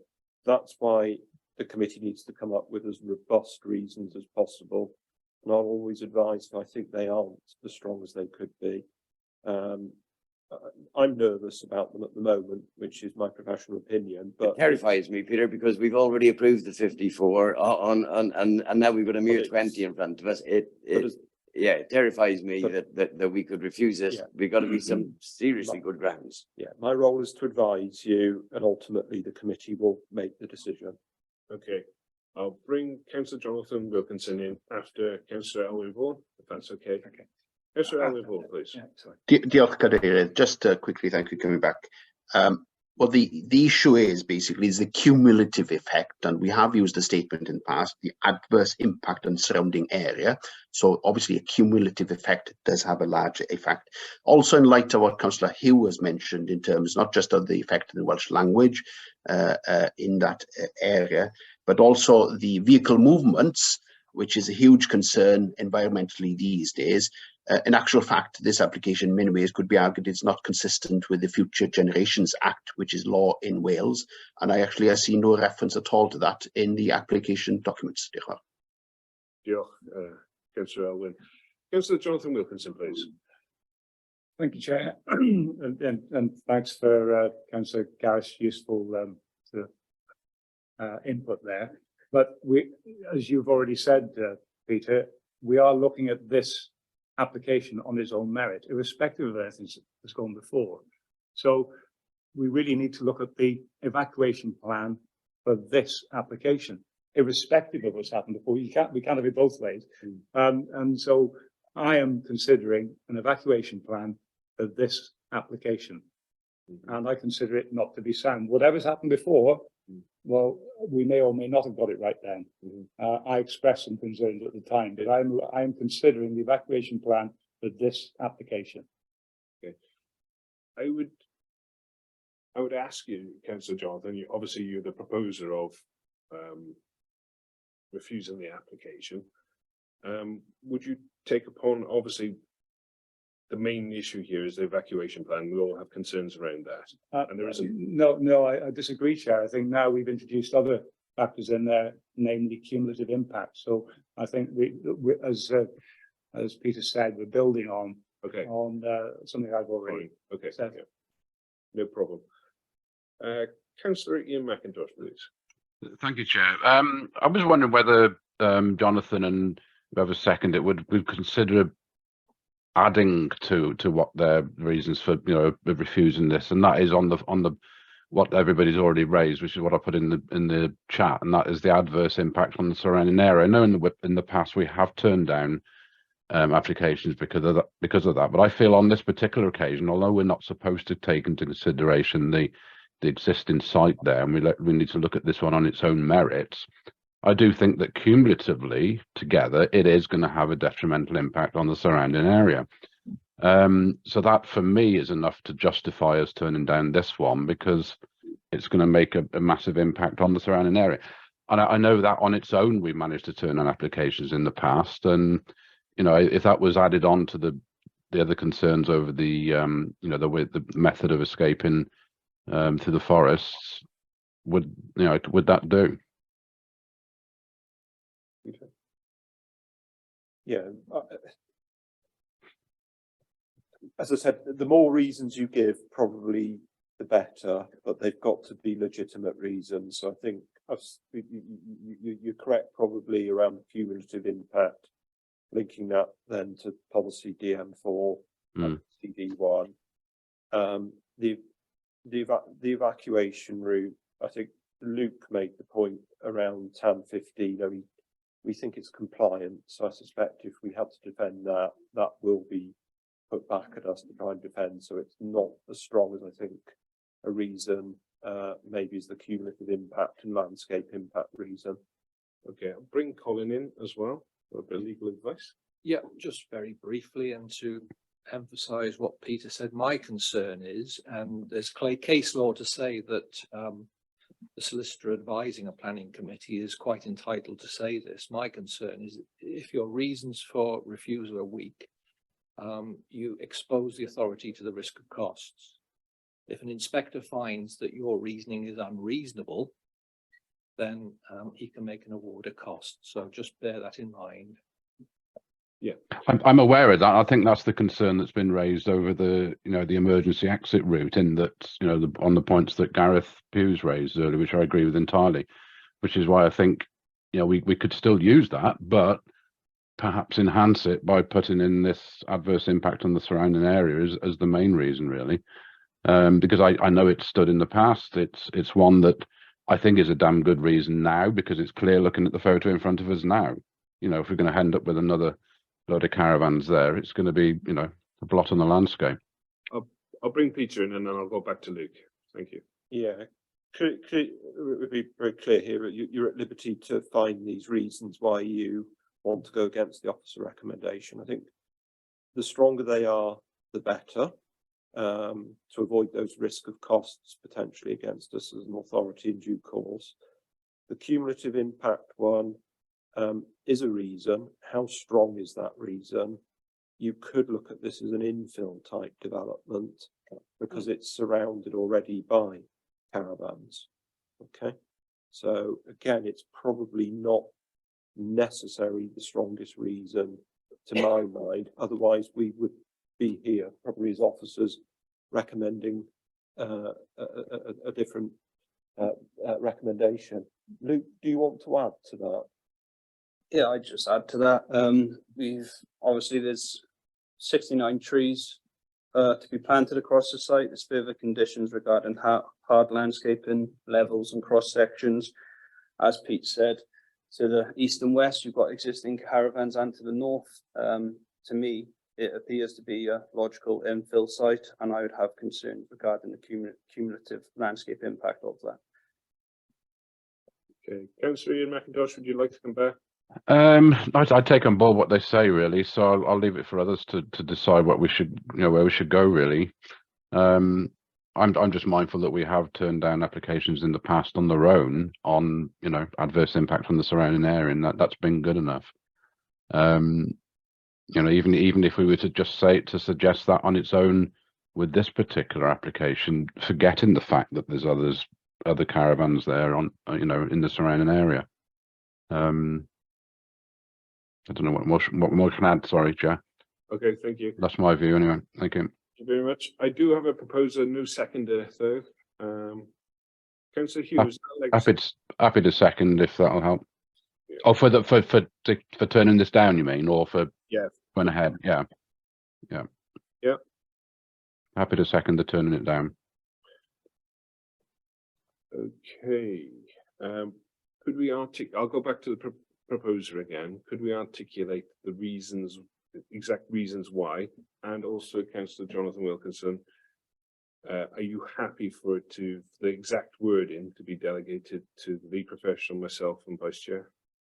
First of all, yes, happy for the final wording to be delegated. A bit far better than I can. And the two reasons already stated are my concerns about the evacuation route, evacuation plan, and the TAN 15. Is that correct, Luke? TAN 15. I think, operational under all circumstances was thank you. In accordance with TAN 15. Yeah, thank you. And the supplementary reason given, which was that of cumulative impact. Okay. Yeah, I'm assuming it's cumulative landscape impact. Sorry, cumulative landscape impact. Yes. Yeah. Thank you. Okay, thank you. The seconder, Councillor Ian McIntosh, are you satisfied with that explanation there?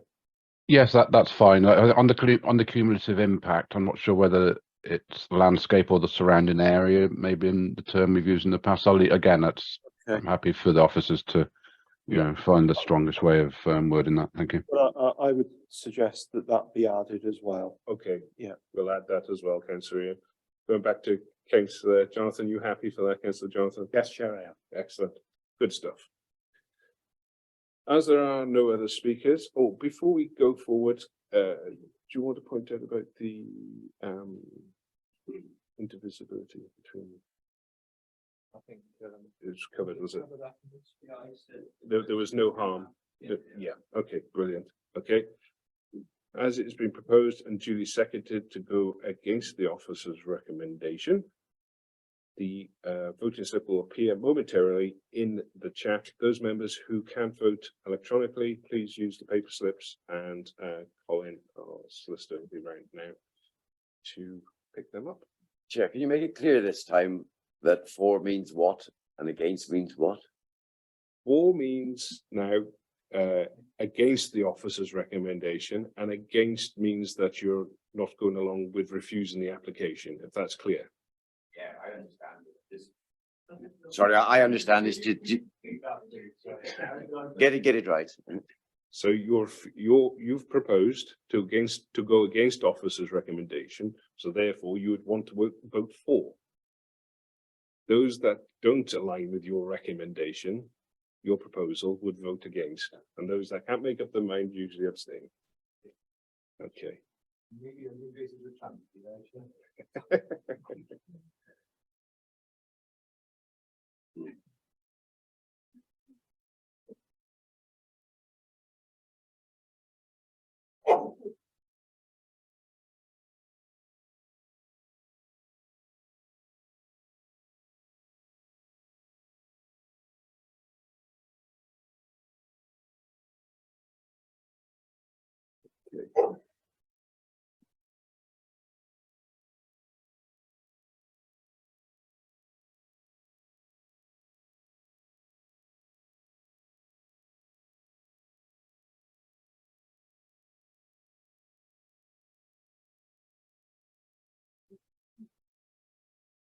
while we're waiting for the vote to be counted, I believe that a number of us received an email regarding policy TD1 tourism development.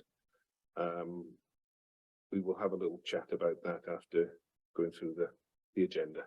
And then obviously we're going to have a chat after the meeting closes regarding an email I had of Councillor Gareth Jones. Okay.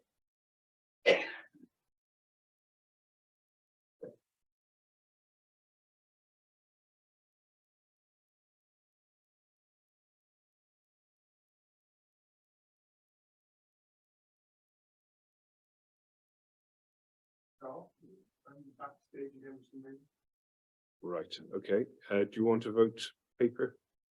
I voted. Oh, you voted, have you? Oh, that's it. I went go back, it's pretty bad stage. Right, okay, we'll correct that for you.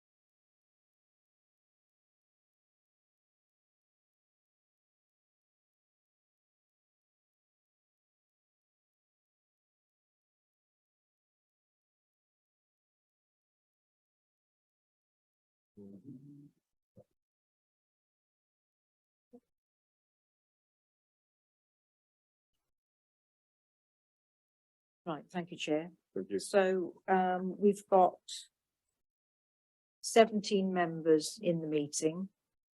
Councillor Edwin Roderick has left and Councillor Tom Colbert. So we've got 13 members voted with the recommendation to refuse, 2 voted against and 2 abstained. Thank you very much. That meets with the motion that was put forward to go against the officer's recommendation, so that falls. So that will be, the final wording will be delegated to myself, professional leave and my vice chair. Okay, that concludes the planning applications for today. On to item number 8, which is decisions from the delegated list. Is there any observations from that, members, or are you happy to receive them? If so, could I have a proposer and seconder, please? Thank you, Councillor Les. Do I have a seconder, please? Councillor Gareth, thank you very much. On to the appeals decision. Any observations there, or I'll take them as read if there isn't? If there is, I'll bring them forward and you can ask questions, but if not, we'll just take them as read. Take them as read. Thank you very much. Okay. On to the final part of the meeting, which is the email that some of us received, some of us didn't. I didn't receive it, but thanks to Councillor Angela Davis, I was made aware of it. It was a question around the policy TD1 tourism development, and Peter Morris will explain a little bit about that for us. We are still live. Okay, yes. Yep. Thank you, Chairman. I know some members have had an email, I believe, from a member of the public, which was forwarded on just about one of the policies in the LDP. Policy TD1 tourism development. And we've had extracts quoted from it. I know I have raised this, we've just debated an application around and discussed one around tourism development. It was to do with complementary tourism uses and assets, those of that read the policy. I would respond by just saying you need to read the policy in its full entirety, not just extract words from the policy. And on top of that, you can't just extract one policy from a plan. You have to consider all policies in the plan. So in terms of the criterion that was quoted, that is just one small part of the policy. The wording of that policy will be looked at again in the future as we prepare the replacement LDP. So if people aren't happy with that policy, it can be reviewed. I think the wording that I've emphasised in committee previously is that policy is very supportive of tourism development in Powys. And in the open countryside, what it says is that in particular circumstances, one of which would be where it complements an existing tourism development or asset, but that doesn't mean to say it doesn't have to complement. Okay, that's just because it uses the words in particular, it provides a whole different slant to the policy. So I just say you need to read the whole policy to understand what it actually means. I think I've also told this committee in the past, and you've done it this morning, other policies are relevant. So the landscape policy is, I can hear myself now, the landscape policy, for instance, has to be read with it. Flooding policies have to be read with it. So you can't just take a policy out of context. Okay, that's probably what I need to say. Yeah, any questions? Any questions around that, members? Nope, great.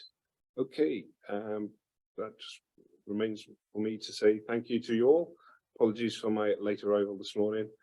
And thank you to members at home, officers who presented today, and members of the public watching and the press. Thank you very much. Carol, could we have a date for the next meeting, please? Yes, Chair, 6th of April. 6th of April. Thank you very much. Therefore, close the meeting. Thank you. Thank you, Carl. Hold on, members, to the end. We have a little discussion